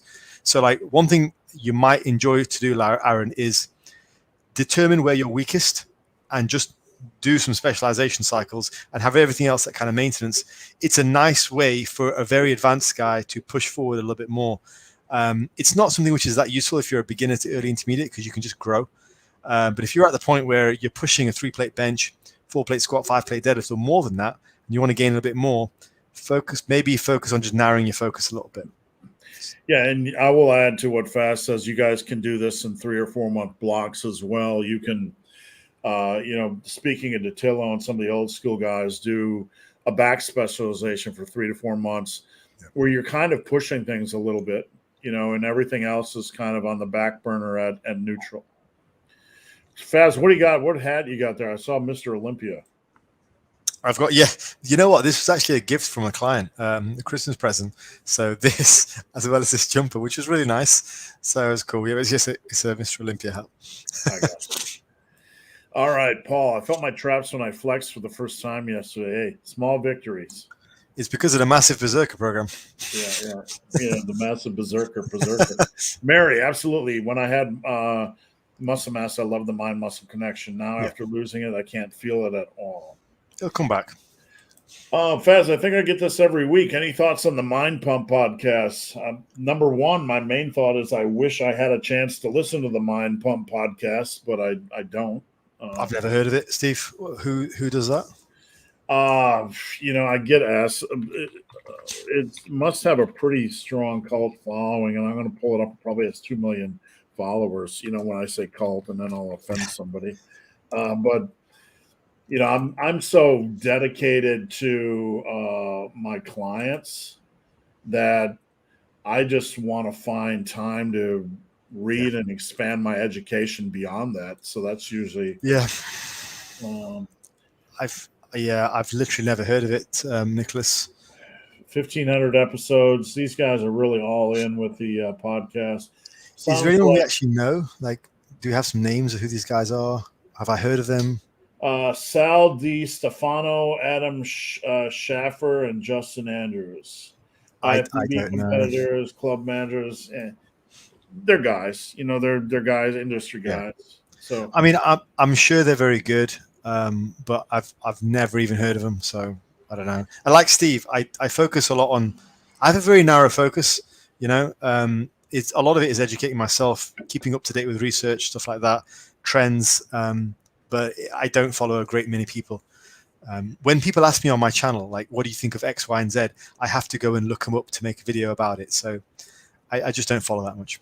Yeah, the thing is, like, to digest somebody's philosophy, you need a well-rounded picture.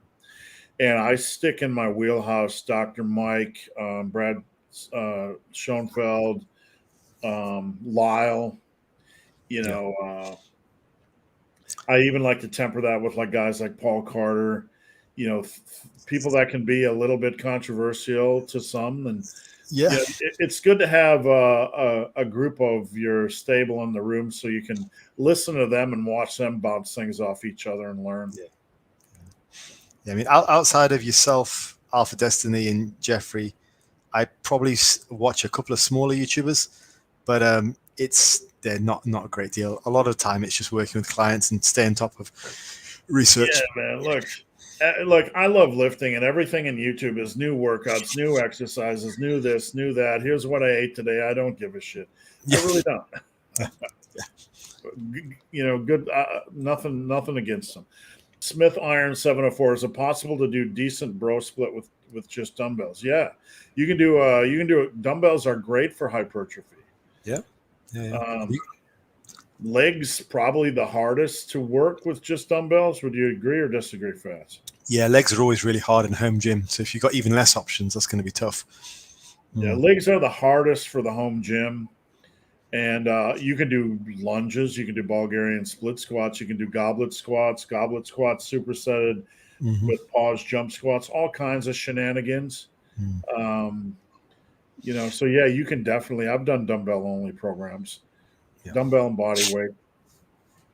All right, Scotty Mack.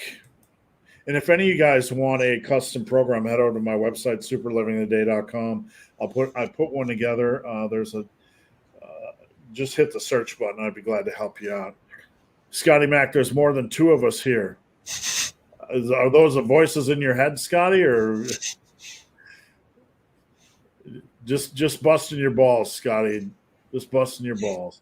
Richard Murray, thanks for answering my question. Have a great weekend. You too. Great weekend, man. Muhammad, my question is regarding back training. While training back, I can't seem to feel the mind-muscle connection like other muscles. I would say, Faz, for me, the back is the easiest to feel. And then we'll dive into this. Yeah, do you agree or yeah, me too. I could feel my back before I even started training, honestly. So I'm going to give my simple tip. When everybody tells you to drive your elbows back when you're moving a back exercise, I think about moving my shoulder and elbow back at the same time. When I sit here and do that right now, I can just feel my back. Yeah. I'll give you another quick tip. I like to talk about controlling the weight. So obviously on a pendlay row, when you have a lot of weight, controlling the weight down can place a lot of extra stress on your lower back. And I generally don't advocate that.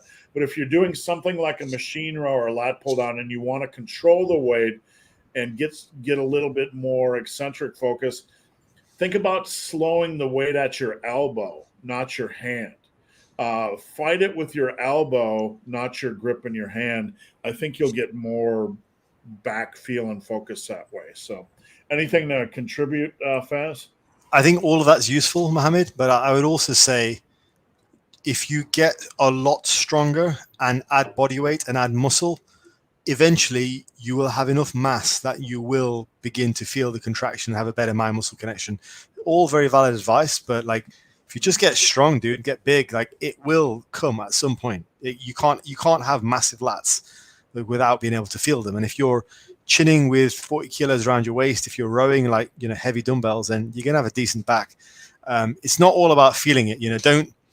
Don't lighten up the load and undershoot how much weight is on the bar just because you, God forbid, you can't feel it back. It's not that serious. All right, Zelda. What's your take on prehab, rehab for general training and stretching, flexibility to not have muscle knots? Faz, I get this a lot. Like guys that are training hard and they're always sore and stiff and they pick up a niggle and a pain and a strain and they want to know how to make it go away. And this is not specific. This is not what you're asking specifically, Zelda, but that's part of the process. You beat up the body, there's recovery. You beat up the body, there's recovery. So people are always trying to find ways to get rid of knots and soreness and this and that and the other thing. Whereas I think a little bit we need to understand that that's going to be there and we don't need to overly spend time trying to get rid of it. Yeah. Yeah. I mean, all you need to do if you get really sore from training is go to Instagram, grab yourself a meme about muscle soreness and DOMs, and post it up and just enjoy the lols.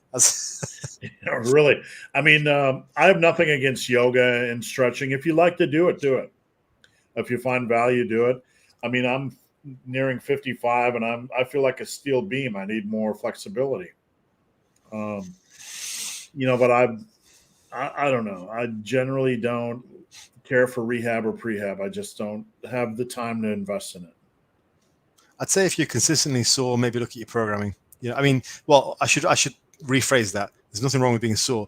If you're consistently sore when your next training session comes around for that same body part, then look at your programming. Like if you've got 2 quad days and whenever you come around to the second quad day, you're sore from the first quad day, there's something wrong. You've got to figure something out. But aside from that, yeah, like Steve said, it's part of life, dude. A little bit of soreness going in a workout's okay. Yeah. But like Faz says, if you're super sore headed in the next workout, you probably need to just chill on volume because if you're getting to that point of soreness, something's working your body real hard. And it's probably okay to dial back the volume until that kind of normalizes. Yeah, that's the thing. I do like prehab work. I think it's good to, as I was saying to Steve earlier, I think it's good to have like a warm-up circuit as part of your warming up, and that will go a long way towards getting your body nice and loose and ready for training. So that is something you could do. But I don't know. I just think this might be something to do with like a lack of regularity and consistency in life in general, like diet and rest and recuperation. Like, I don't know about you, Steve, but my soreness and levels of fatigue are pretty predictable at this stage. Like, we've been training for that long. I kind of know what I'm doing with that. So if you're finding that you're all over the place, maybe buy one of mine or Steve's programs, just like buy something so like this makes sense and you've got it, and so you've got a bit of stability there. I mean, we don't know what you're doing training wise, so it could be all over the place. True. And gym closed here, so I decided to max out. It's hit a 80 kilogram easy single on bench, no spotter. Good man. Great. Anybody that's going to do the max bench, I can't tell you enough to always focus when you're lifting, focus on the speed of that last rep. That'll tell you a lot. If somebody's trying to max out in the gym, let's say you did 80 kilograms and the speed was a normal rep, well, you definitely have 2.5 kilograms left in you. Yeah. If you do that and the speed starts to slow, you probably do not have any more weight left in you. Real quick tip. Zelda, I mean, Shaolin Kung Fu has some stretching and some strengthening if one takes a look, but what's your thoughts if you want to lift and do such stuff? Do what you love. Yeah, I mean, there's a major difference between Shaolin and lifting weights. Lifting weights, your stretching comes from lifting weights. Like, that is what you need. That's what you're doing. So if you can squat with 100 kilos on your back into a deep squat, that is your stretch. You don't need additional stretching. I don't additionally stretch. I just train, and that maintains the degree of flexibility I need to lift weights. So it's not the comparison. It doesn't make sense. All right, Mary, what's your favorite way to build scapular strength? I have just a thing for you, Mary. Mary, go onto my channel, FAZLIFTS, and look for a video called Better Than Face Pulls, right? Steve, you'll know this exercise. Do you remember the old rearward shrug, the Kelso shrugs? Remember those? Rearward shrugs. I do them on a cable row setup. Mary, go check that video out. It is immense. It builds great scapular strength. All right, Mohammed, second question. Does taking multivitamins like omega-3 or zinc help muscle? Omega-3 is an oil, a fat, and zinc is a mineral. Sorry. So does it help gaining muscle anyway? If you filled up a milk jug, it would be like a couple grains of sand at the bottom. Yeah. I mean, if you're deficient, it's going to help.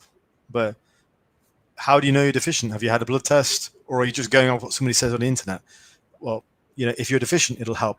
I think omega-3s are generally a good idea for the anti-inflammatory effects. But even that's got controversy, hasn't it now, Steve? Yeah, I just watched a video last night saying it's transitory, that it will give that appearance initially, But then the negative side effects afterwards might not be worth taking it. So from what I'm learning scientifically, you might want to, temper that a little bit. There's so many things on the internet. Take this and it'll improve your testosterone levels and your results. Yeah. Just know, Mohammed, 99.9% of this is consistency with diet, training, nutrition, smart exercise choice, progressive overload. And if you are not sure, then there's probably no harm in filling in the gaps. Just do your research. It will not be a game changer, though. Yeah. Invisible. I have trouble understanding when my lower back is rounding while I deadlift. Record myself, but I have trouble understanding what you need. And we're not trying to sell you on coaching, but you need somebody to look at it that, like when me or Faz looks at a deadlift, it's like, you ever see that meme where math and equations and things are going all over the place? Yeah. That's what we see. Yeah. I see bar roll. I see hips going up. I see leverages. I see shoulders too far over the bar. So you really need somebody with experience to look at it. Yeah. Yeah, definitely. Zelda, running shoulders mash, just a weighted Jefferson curl, or how it called. Dave, Argentino, Konstantin Konstantinov was entirely slumped over when he deadlifted. What a legend. Rip. He was like 6'4". I don't remember his height, but I wouldn't doubt that at all. He was, great. Zelda, wait, it is already pre-recorded? Yes, this was pre-recorded. We knew you were going to ask this question, that's how skilled we are. 3 Days Grace, can you make a detailed video on how to deadlift? I get asked this a lot, and it's, for me, I prefer to put together 100 videos on how to deadlift because it's such a there's so many different layers and so many different mistakes. I've never done those types of videos, Faz. Do you have any interest in doing any of those big comprehensive?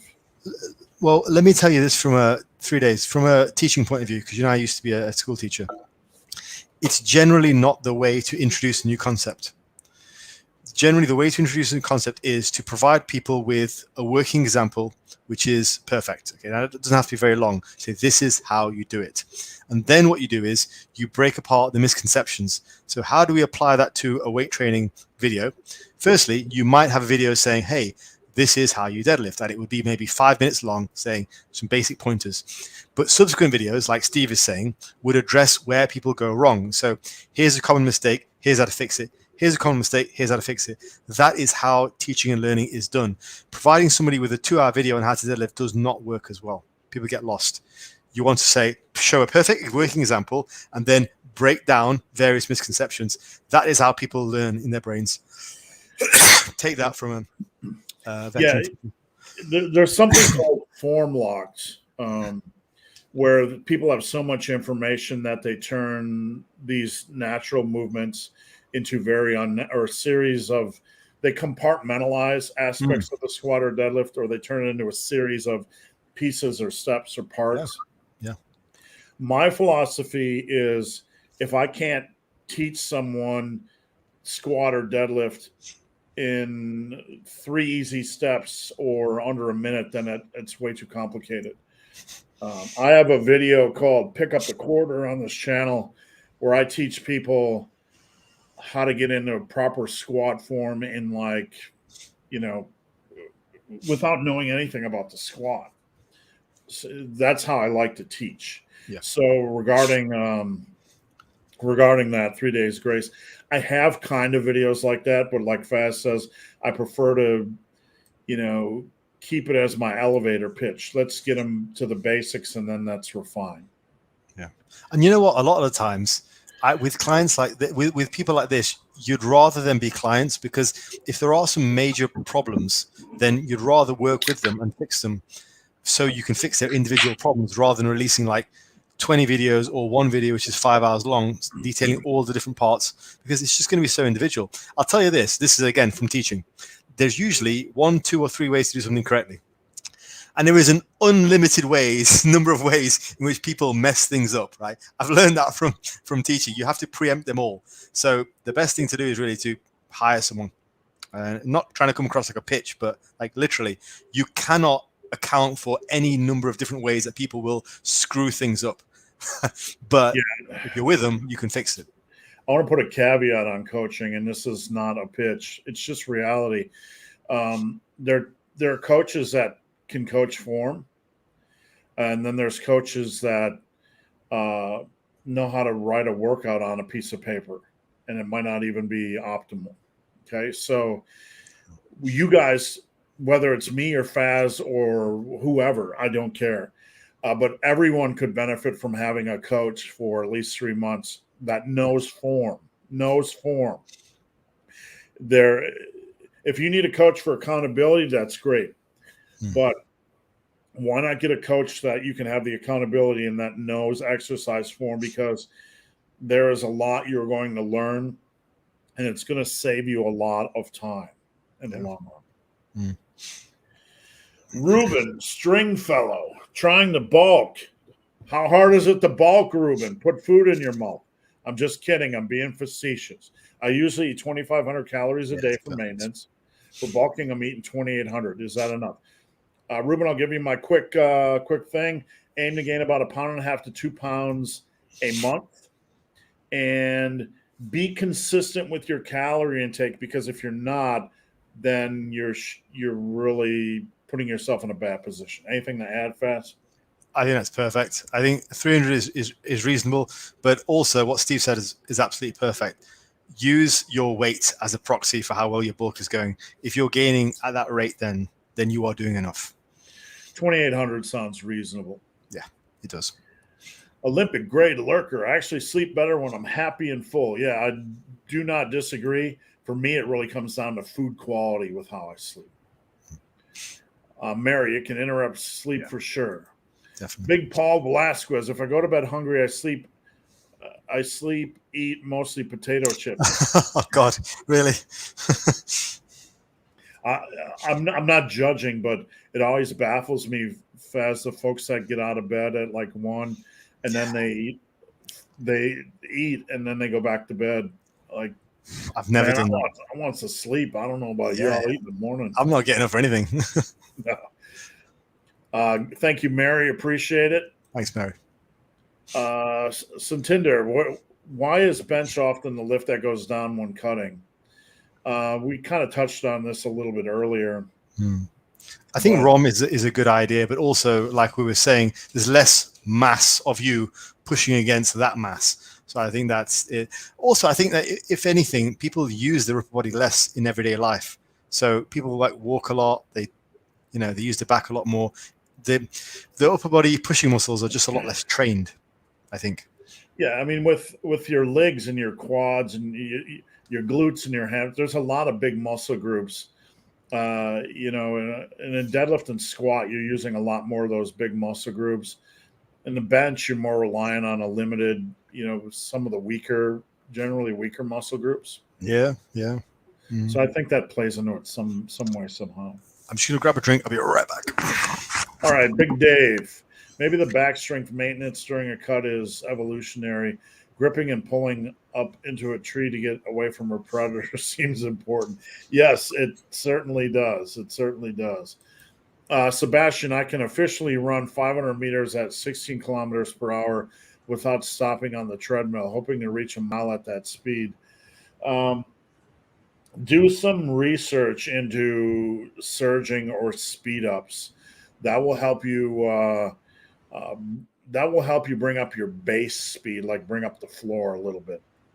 Jacob, do you stretch before or after your workouts? No. I used to do very mild stretching before and after, very mild, like we're talking 5 minutes. But over time, I literally found no real benefit. Like when I was at my strongest in deadlifting or squatting, deadlift, for example, I do bar by 10, 135 by 5, 225 by 3, 315 by 1, 405 by 1, 455 by 1, 495 by 1. And the reason why I'm boring you with all these numbers is because the act of moving, bending, lifting, walking around the gym, loading all these plates was the only warm up I felt I needed, if that makes sense. Mr. Gray, I bulked from 170 to 200 over 3 years and cut to 170 recently. It is amazing how different I look. Thank you for promoting lean bulking. Well done. Just the act of doing that takes a lot of intestinal fortitude, and I would be curious to see your before and after pictures. Wade, speaking of new fads, have you seen the raw meat thing?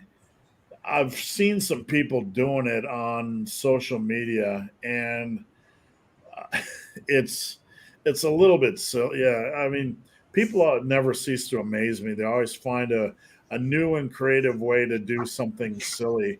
When it comes to food intake, I'm not a big fan of raw meat. So I'll pass. Oh, God, yeah, that doesn't seem particularly sensible. Yeah, it's the Tinder vomits. I will tell you, Faz. Growing up, and I'm not sure which nationality this comes from, but my mother would eat cannibal sandwiches. Okay. What they are is ground hamburger with raw onion on a piece of bread. Oh. Now, I don't know. Some nationality does that. I guarantee it. It's just some French? I don't know, but my mom did. I never did. It always creeped me out as a kid. Yeah. Zelda, is it way overrated and rolling and squeezing over points that shouldn't be knotted, should be tried to roll in or not? Too much rolling and nodding for me right now. O'Malley 16. I'd rather have huge traps neck than abs. Yeah, right on. I think 10 years ago I made a meme traps are the new abs. And I was serious. I was dead serious. Traps are the new abs. Let's see if I can find that meme real quick. It's that old Bill Starr article, Traps Make the Man. Like, you can't fake that. You walk down the street and you look like a monster. I can't find the memes. So. Traps have always been cool. But you know what, Faz? Naturals can't build traps. Right. Yeah. Right? Somebody tell Alex from Alpha Destiny. Yeah, I mean, seriously, like if you have good shoulders or traps, Faz, you're taking mountains of steroids. Gotta be. It's the only muscle group. Yeah. All right. Sorry, getting a little stretchy. All right. Scotty Mac, top class comments. Faz, I saw on Steve's Instagram that do set comments were potentially dangerous. Body dysmorphia is a thing. Yeah. Yeah. Agreed. Yeah. So Salda says, yeah, he's been corrupted. Yeah. He made it. I don't know what you believe on testosterone, Faz. So, your level of research, but he made a comment about gaining 4 pounds of muscle in a month using it.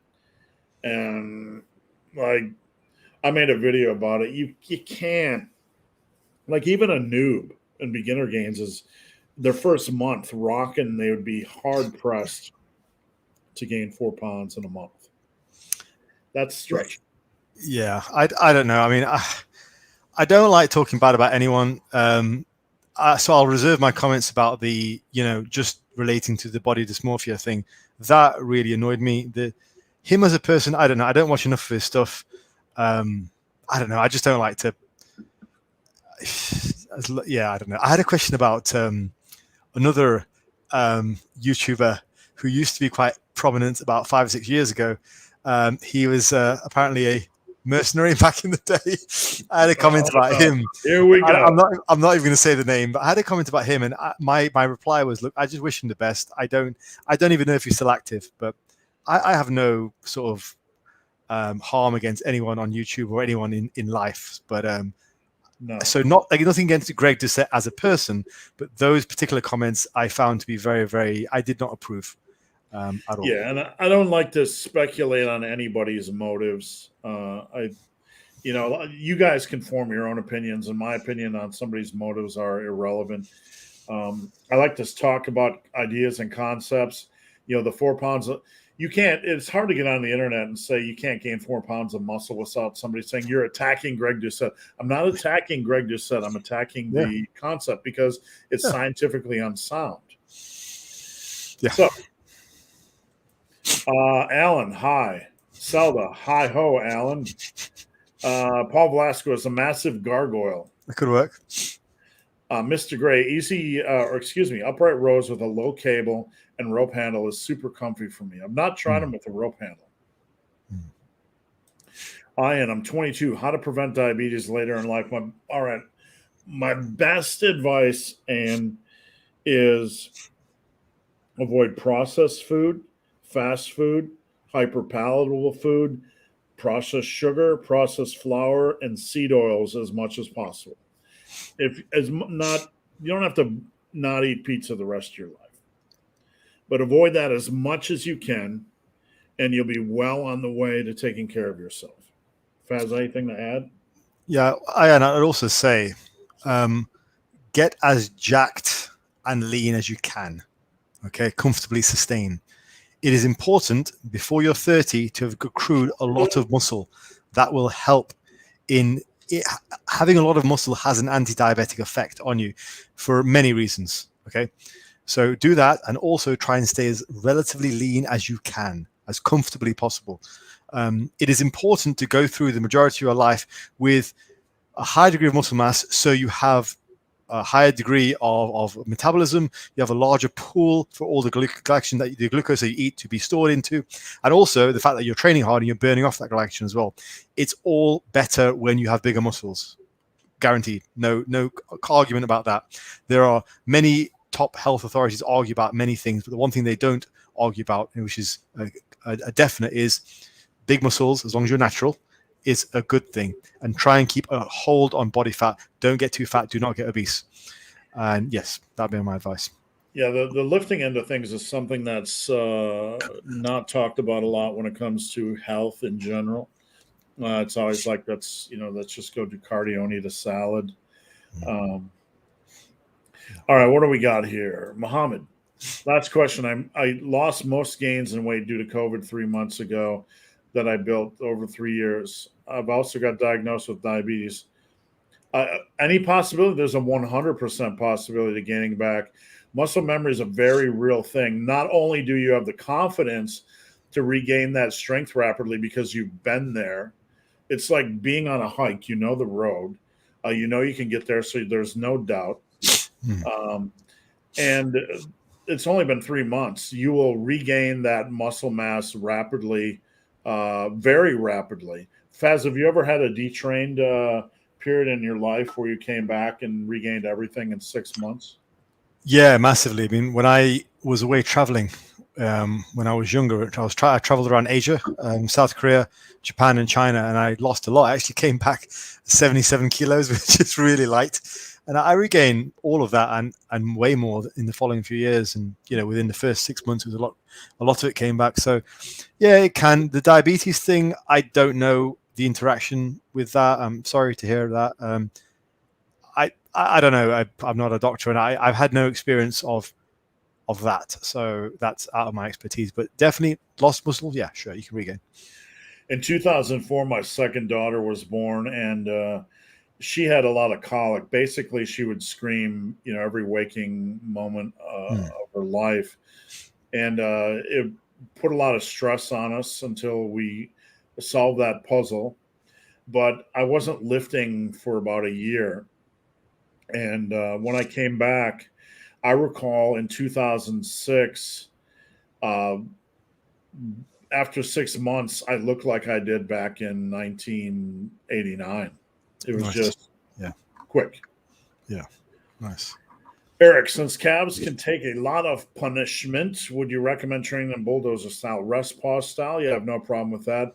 One thing I encourage people to do, because there's a limited range of motion, is take 2 seconds up, hold for 2 seconds, go 2 seconds down.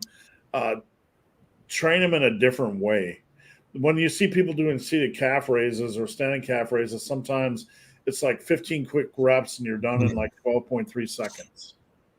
Yeah. So slow down. progressive overload. Anything to add, Faz? I mean, I think Steve covered it. Yeah, just pause at the bottom. That helps too. But I think that's great. Yeah, definitely. Chico, thank you for the donation. We appreciate it. DGs. Should focusing on overhead press and incline bench, should focusing on OHP and incline bench increase my flat bench, I guess. Yeah, absolutely. You want to be well-rounded. 100%. It helps a lot. I'll let you tackle this one. Yeah, it helps a lot. I mean, I think an old school thing was if your bench stalls really push your overhead, if your overhead stalls push your bench. I think most people on average will probably have a bench which they focus on more than the overhead, but the overhead will pay great dividends. And I think he says in the next question, his body weight is 200, his max bench is 280. Yeah, I mean, if you get that overhead press up to, I don't know, 200, 220, odds are you're going to have a better chance when you get back to your bench of pushing that upwards even more. And just vary the overhead press you use. Use an incline, use a close grip incline, use a standing overhead, use a seated overhead, change things around, use dumbbells as well.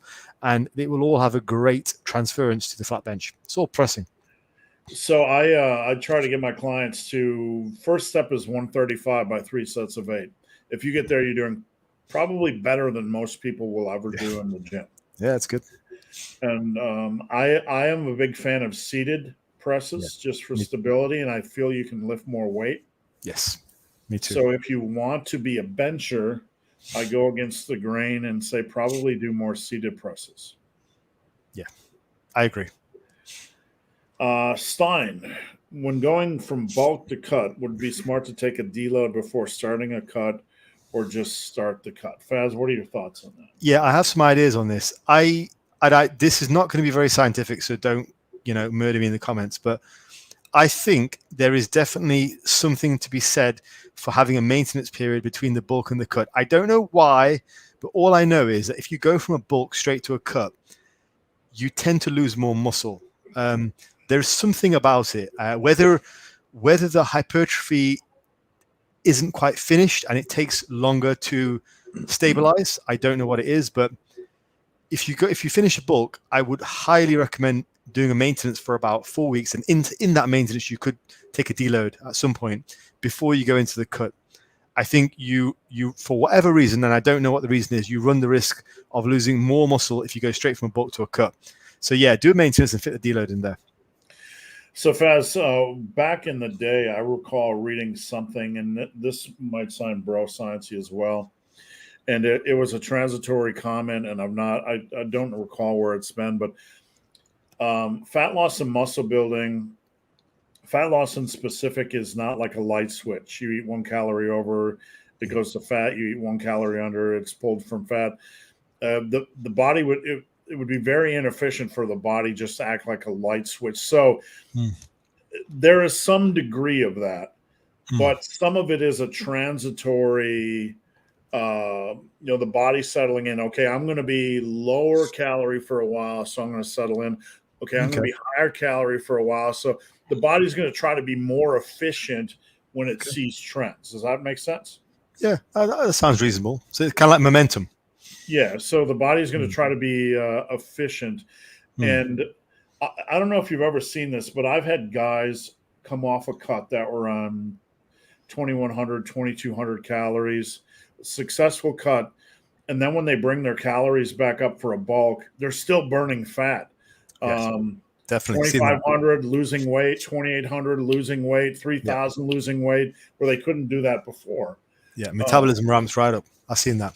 Yeah, so that hints at the fact that there's some transitory, a lot of stuff going on in the body. This sounds like John. Yeah, it's exactly what I see in my coaching as well. So, yeah, always try and implement a short maintenance between your phases for sure. Just seems to work. All right. VOG.FY. I think I had this last week. I think that's spam. Yeah, we got that. So I had that last week, and let me just block user, and we got another one, block user. All right. Tom Hardy and Warrior traps on a map. It's one of my favorite films, dude. You know that scene where he's with his dad man, every single time, right here, right there, it gets me. Oh, you got to get that on video. It's great. Speaking of Tom Hardy, did you see the new Venom movie? I've not seen it yet. I want to see it. I'm going to go to the cinema and watch that especially. Did you not like it? I don't know, man. The acting was a little bit like the script was a little bit like, oh, I felt a little bit uncomfortable. All right, I'll check it out and let you know.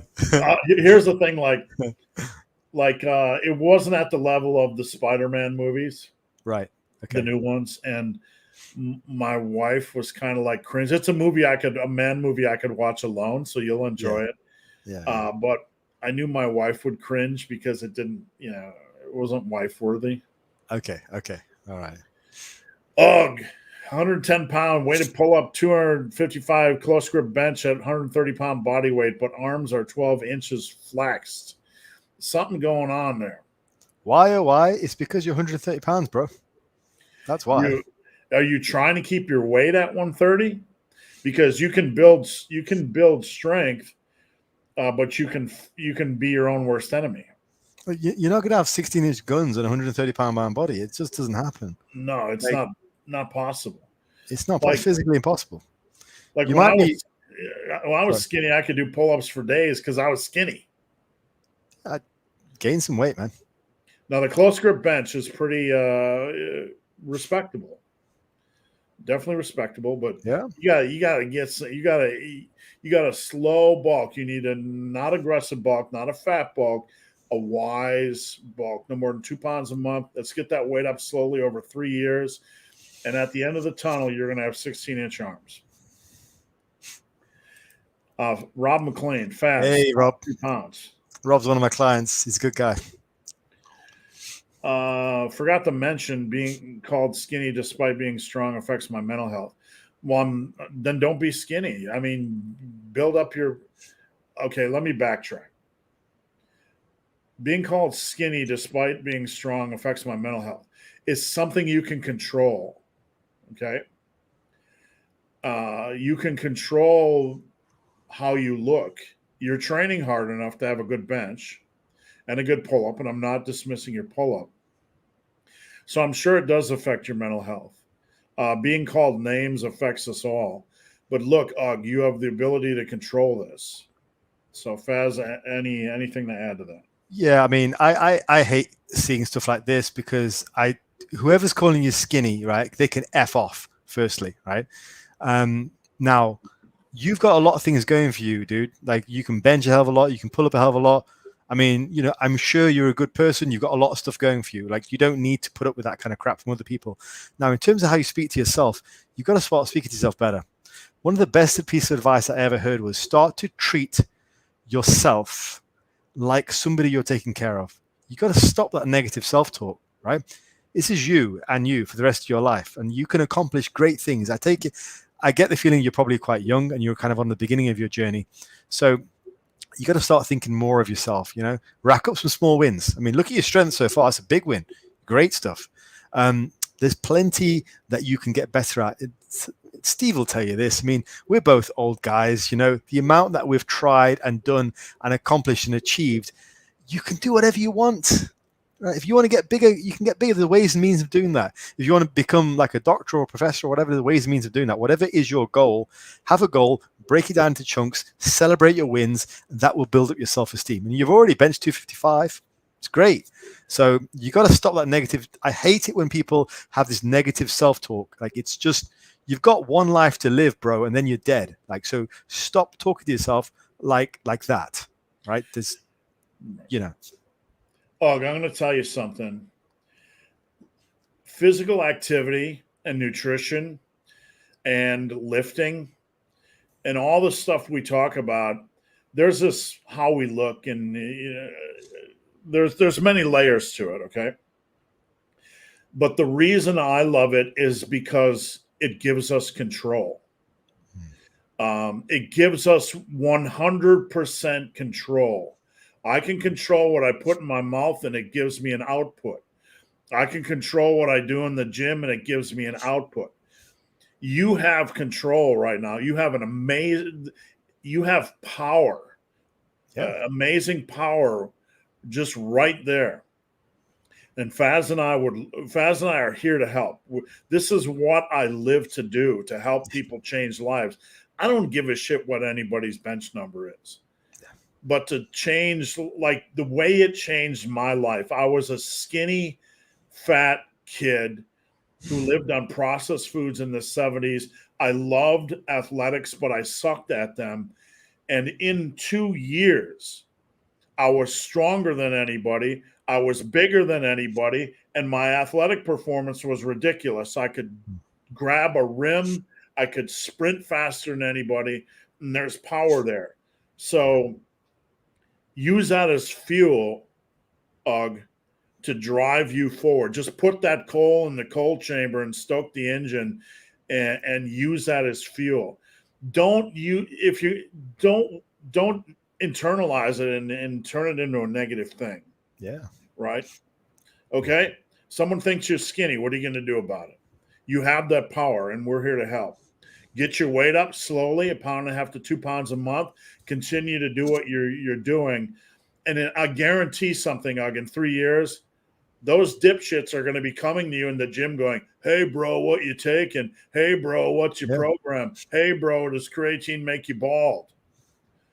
So hang tough. Yeah, man. Yeah, hang tough. Do your best, okay? Like, you'll be fine. Just be productive, be positive. Stop talking down to yourself. Like, I hate to see that. No one should be talking down to themselves. You've got lots of potential. You've got lots of time. Get it done. Feel good about yourself. You've got one life to live. Make sure you live it right, okay? All right. Robert Anthony. Single joint muscle groups have limits when considering load. Do you suggest higher reps? Yeah. I don't suggest lower reps. More frequency. It depends on the muscle group and the exercise. And going to technical failure. Again, failure depends on the exercise. So, Faz, I'll let you jump on that.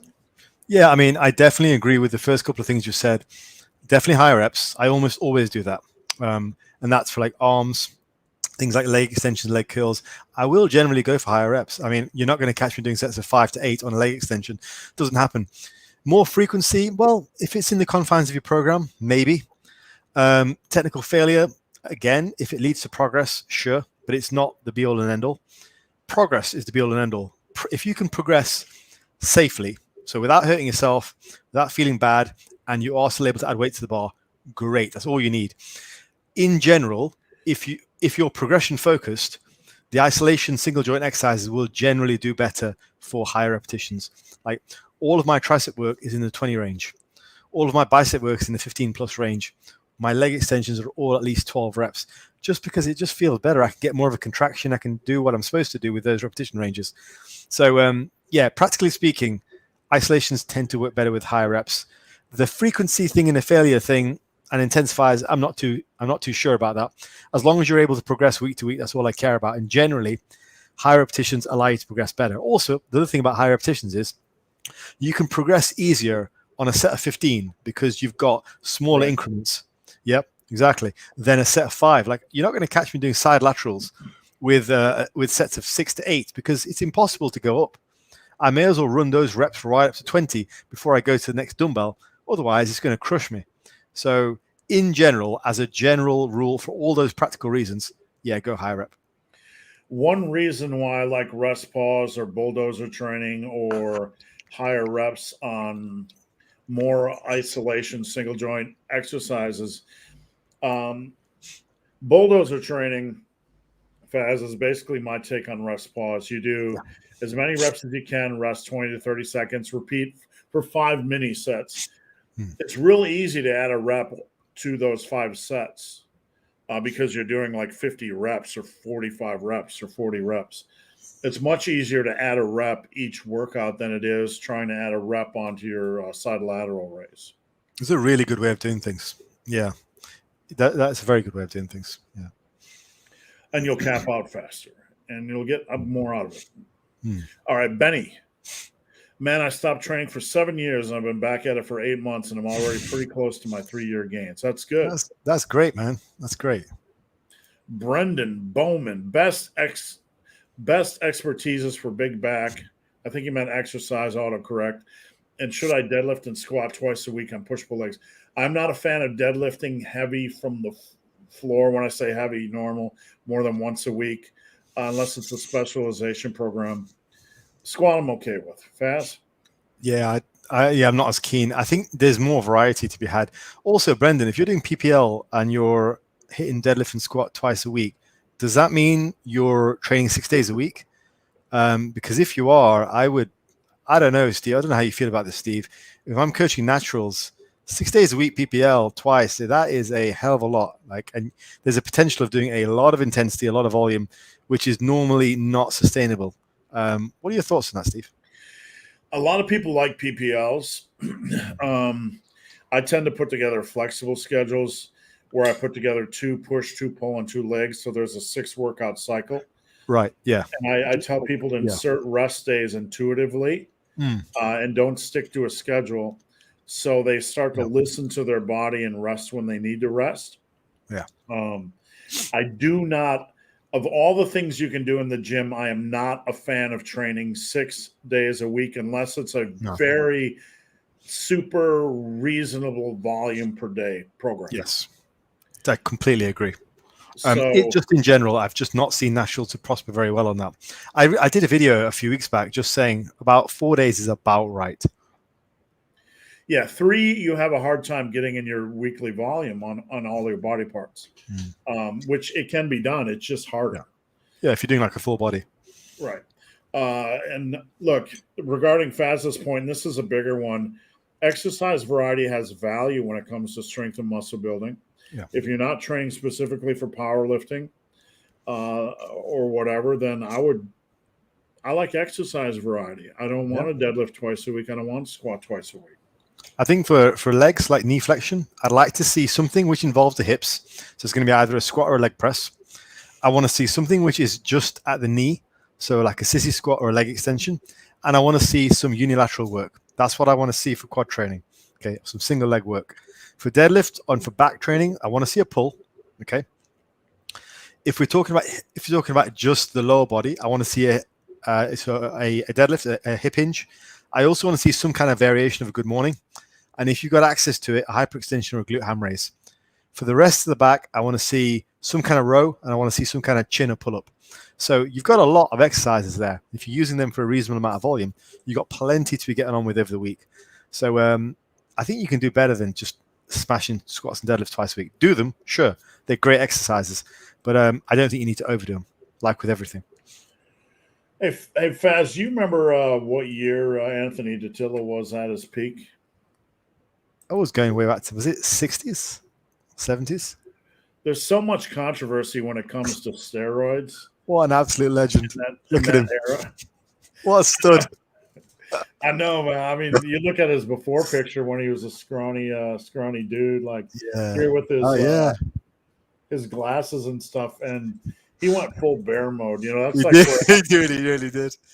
That's like Alpha Destiny in the future. You know, like he went from the clean cut dude with the spectacles to. But look at just ignore the body fat for you guys in the monitor. Look at the picture on the right. That is a mountain. Yeah, that dude, mountain. I mean, he looks thicker than Doug Hepburn. Yeah, he does absolutely. All right, the 3 Days Grace. Thanks for the live. I'm glad I found your channel. Thank you, and I'm glad Sean. I'm thankful Sean shouted me out. Somebody made a comment. You get the craziest comments on YouTube, Faz. So I'm always, you entertain me with yours if you haven't. But someone said, 3 years ago my channel was at 30,000 subscribers, and now it's I don't know, close to 90. And I posted about it and thanked people. And somebody said, you just did that because other people, on the backs of other people. Like, what are you even talking about? Like, I wish Greg Doucette would tell everybody to subscribe to my channel. Sean Nall seems like a really cool guy. But 3 days, your next task is to actually spell his name correctly. So, yeah, the first time I made a video, I had to say Sean Nalawani, like 200 times, just so I would like Would mess up his last name. All right. Buffalo Sabskis. Is there a problem with drop sets every workout? Not in the right context. No, if you're progressing, cool. One thing I don't like is like if you're going to do if I prefer to do them on the last set of an exercise fast. I don't know. Yeah, last set. Yeah. Camel Artist, Faz from Mab. Yeah, that's right. FAZC. A lot of you guys don't know what we're talking about, but that's okay. I remember you. Matt Deep, CPA. My goal this year is to get a 200 kilogram deadlift. Do you think it's feasible right now if I'm doing – I have Matt on kind of a rest pause deadlift program where you do as many singles and doubles in 10 minutes as you can. It's a nice idea. So if you're doing that, man, you are probably a lot closer than you think. If you can do 360 for 12 in 10 minutes, you'd probably be able to rip out 6 for 360 by 6. And you're probably gun in the head, you're probably a lot closer than you think. Yeah, I think if you're under Steve's guidance, it's definitely possible. So you're good. Thank you, Faz. Paul, I got 1,000 extra steps hiding from my boss. So I get back to work. Yeah, I find it. We were talking about work the other day and taking breaks and stuff. And one of the benefits about working in an office is that you can take a third break. You can go sit on the toilet, for like 10, 15 minutes, and no one's going to say, what are you doing in there? Right. Benny, should traps be on back day or shoulder day? I, Faz, say both. I just had a client ask me yesterday, and you can do them on either day. What are your thoughts? I'm more inclined to put them on like a back day. But to be honest, the reality is I'm more inclined to put them on a lower body day. Which I know sounds weird, but occasionally I'll substitute the shrug in for a deadlift. Because if I don't want to train the deadlift that often, but I want to train the muscles involved in a deadlift, I might do a deadlift one day and a shrug the next day, as well as some other exercises. So probably back day out of the options given, but more accurately, probably more a lower body day is what I would do. So it's interesting you say that. On a lot of my push-pull legs, the pull A starts with a deadlift and pull D starts with a power shrug variation. Right, exactly. Yeah. So shoulders, you'll learn if you haven't trained overhead press in a while and you press, you're going to get some trap soreness. So traps are involved with shoulders. What I typically would like to do is I don't like to load up another barbell. So when deadlifts or RDLs are done, sometimes I'll just jump right into trap work. Yeah. So some of that's pragmatic, just time saving. I think that's the thing. When you're splitting up routines, like there's a full body routines, a push pull legs, upper lower. The one downside of the upper lower is that you are going to get upper back carryover. There's no other carryover on an upper lower. It's strictly just the upper back because it gets hit on back day, it's hit on upper body day, but it also gets hit on lower body day because you're doing deadlifts. So, but in every routine, whether you're doing push pull legs or that or whatever, there's going to be some type of like carryover or crossover. There's no perfect routine, but for an upper lower, I find that for most people, it's one of the better options because the upper back is quite hard to overtrain. So I don't mind the crossover. So you think like a push pull legs, the difficulty there is you're getting 2 shoulder days relative to 1 lower body day, and for a lot of people that can be a lot of work, and it can overwork the shoulder girdle quite heavily. You don't get that with the upper lower. The shoulder girdle is a lot more delicate than the upper lower. So when you are splitting stuff up, I quite like, in terms of splits, going to an upper lower before going to a push pull legs. I hardly ever program push pull legs unless the client specifically asks for it. So just that's my thought process anyway. All right, Stein. When you say maintain, do you mean calories or calories and not pushing for progress on training? No, you will push for progress because your calories will come up. Well, if you're going from a cut to a bulk, your calories will come up. If you're going from a bulk down to maintenance, then your calories will be a little bit lower, but enough that you can still push your progress. You should always still be pushing for progress, but the maintenance period is just where you're trying to hold your body weight steady. Now, your calories might actually go up or down, depending on where you're at, but you're trying to maintain your body weight steady for that maintenance period. All right. I'm just getting something ready here. Can we all take a moment to appreciate that it's been 2 hours? Thank you. And I haven't peed yet, but I'm holding off. And the biggest thing, I love having Faz on, and I love the interaction we get. I always feel guilty about keeping him for 2.5 hours, so we try to keep it snappy. Mystery Judge, Jury, Executioner. I've been lifting for a couple years now, and I see and feel the difference. That's Good great. man. Should I get a trainer? What I would say is get a good trainer. Like you need to, like for me, when I say get a good trainer, I got one of the best running coaches in the world. Go for somebody quality. I lifted with Donnie Thompson. You know, he was once the strongest power lifter in the world. Like him or hate him or agree or disagree, I learned a lot. Yeah. So get somebody that's quality. Yeah. Every coach that I've hired has taught me something. And I'll say this till I'm blue in the face. Like, you can earn money back, but you can't earn back wasted time. So if you can find a coach who can teach you something, it's worth it. Yeah, I mean, the best thing I did was go to Gary Robbins for running training. He's Cool. one of the few people that nearly completed the Barkley. He's he not for his physical accomplishments, but also for his mental strength and all the things I could learn.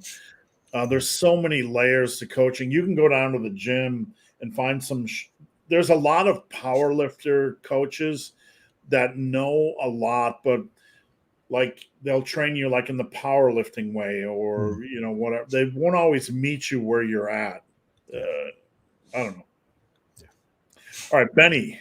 I've always been small, but my strength won't go up like that. So heavy on the bench. Just going to look back at your comments, see if I can figure out what you meant by that.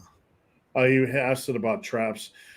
You've been small, but your strength won't go up like that. I was wondering if you're referencing like the guy that was 130 and benching 255. Oh, yeah. It's very individual. You know what? Very individual. Some people are just born to be strong, but also if those people got stronger and added weight, they would tend to get more muscular as well. So. All right, Faz, I got a magical surprise. A peel back into my secret life here. You guys watch pro wrestling. Okay, before Faz answers that, I'm going to share my YouTube history. This is the stuff I've been watching in my free time. Giant Baba versus Fritz von Erich. Dan Fry shooting on Mark Kerr and Brock Lesnar. Giant Baba versus Adela the Butcher. Bruno versus Giant Baba. Let's see, and some classic MMA, Royce Gracie versus sumo wrestler. A lot of MMA boxing. So I've been sneaking a little bit of stuff in. I like the old stuff. Yeah. Yeah. I guess it's always generational. Like for me, the stuff with Stone Cold and The Rock, that was the best era. Because that was what I knew growing up. I don't watch any of it right now at all. No, there isn't a day that doesn't go by where I wish I could find a pro wrestling federation that felt like it did back then, where I could just enjoy it. Yeah. One thing I miss, Faz, is all the guys seem to be in better shape, like 210, 220. But I miss the oddities and the freaks and the dusty roads and they weren't perfect physically, but from a wrestling standpoint, just big more guys. Diversity. Hello from Muscle and Brawn. Olympic grade lurker just got done shoveling snow. Yeah, take a day off after that. That can really hammer your lower back. Cameron Vickers, question for Faz on light days on an HLM. Have you ever used mostly unilateral movements to work on imbalances? Well, I'm not going to jump in for Faz, but I'm focusing on working on imbalances, meaning one side stronger than the other or bigger. Yeah, I think so. Yeah. Well, I'll tell you what, Cameron, this is something which I might do for a version 3 of the book at some point. My light days for most of my clients have started to turn into more kind of like rehab days. So like, for example, with the light day, I quite like chest exercises which really stretch out the chest and really contract the chest on the light days, because I find that helps to keep the pecs healthy. Same with the quads and the knees. When you're doing an exercise on the light day, it should be something which encourages strength in the extreme ranges of motion. So maybe like a sissy squat, or maybe a deep split squat. So more and more, the middle days, they've morphed into even more of a sort of a prehab rehab type of thing. So it would fit in with what you're talking about.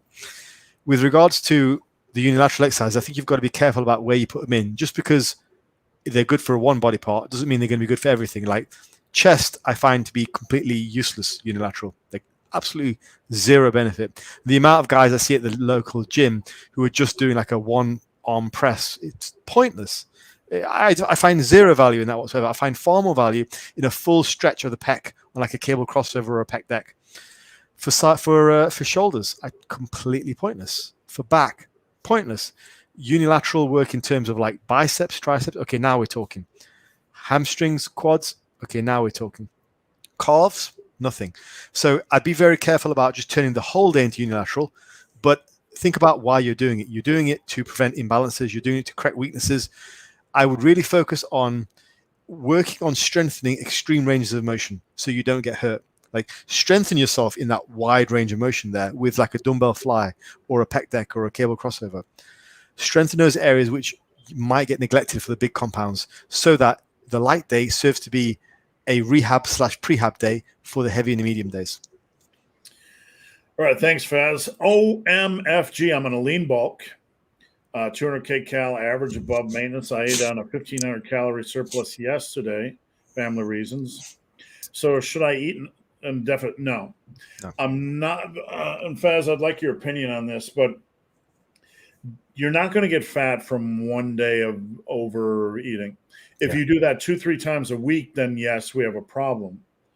But what's likely going to happen is you're going to wake up 2 pounds heavier from water weight. You're going to return back to your diet, and you're going to flush it all out, and things will be back at normal again. Faz, you agree or disagree? I completely agree. Do not make up for those days. Carry on as you are. Yeah. But it's just bad psychology. It's like a form of self-punishment. Every time I enjoy life, I have to punish myself. Don't do it. The big issue I have, Faz, is the folks that turn every event in life as a reason to overeat. Yeah. And that's a self-destructive path. Yeah. Benny Parcher, do you guys know of a decent way to hit the lower trap area? I have some thoughts, Faz, but I'll let you go ahead. Benny, go to my channel, look up a video called Better Than Face Pulls. Do that exercise. It is the best exercise, in my opinion, for the lower trap area. So for me, Faz just hit you with the rifle, and I'm going to hit you with the shotgun blast. Faz has a laser pointed, right at one area. Me, I'm more of a stand back and blast with 7 exercises type of guy. You know what I'm saying? Like well-rounded barbell rows, dumbbell rows, deadlifts, seated cable rows, lat pull downs, machine rows. I look at things like that. That's kind of just my way of doing things. Attitude Era was the best. Yeah. And right before. Hulk Hogan, Ultimate Warrior. Oh, yeah. All right, Faz. That's it. 2 hours and 28 minutes. We're going to escape before we hit the 3-hour mark. I appreciate you joining me. What are your plans this weekend? Doing anything crazy? Oh, good question. I think it's a quiet one this weekend. Probably going to go out for dinner tomorrow night. I fancy trying a sushi place in town. Aside from that, not much else planned. It's still very cold over here. What about you, Steve? It's freezing, and I spent the last 10 days trying to get my gym in order. I'm going to actually enjoy my gym, do some elliptical, and I've been really, really focused on refining my diet, probably more so than ever, finding ways to get in foods, finding a renewed focus on nutrients, trying to find a way to better balance my diet, get things like oysters in, focus on what kind of cheeses or dairy products are best to add in. I really, turning 55 this year, I really feel that sense of urgency to make every food choice count. Yeah. So I'm going to be spending a lot of my weekend, combing through that. So, Awesome. and plotting destruction for the rest of the universe. And I will say, occasionally, with my secret addiction, old school comic books. Nice. Occasionally spending 10 minutes doing that as a mental break. All right, guys, you can find FAZLIFTS on Instagram and on YouTube at FAZLIFTS. And you can find my ugly face over at superlivingtoday.com. If you guys need help, we would love to help. We both do coaching, and we would appreciate it. So, all right, Faz, I'm out of here. And you guys have a great weekend.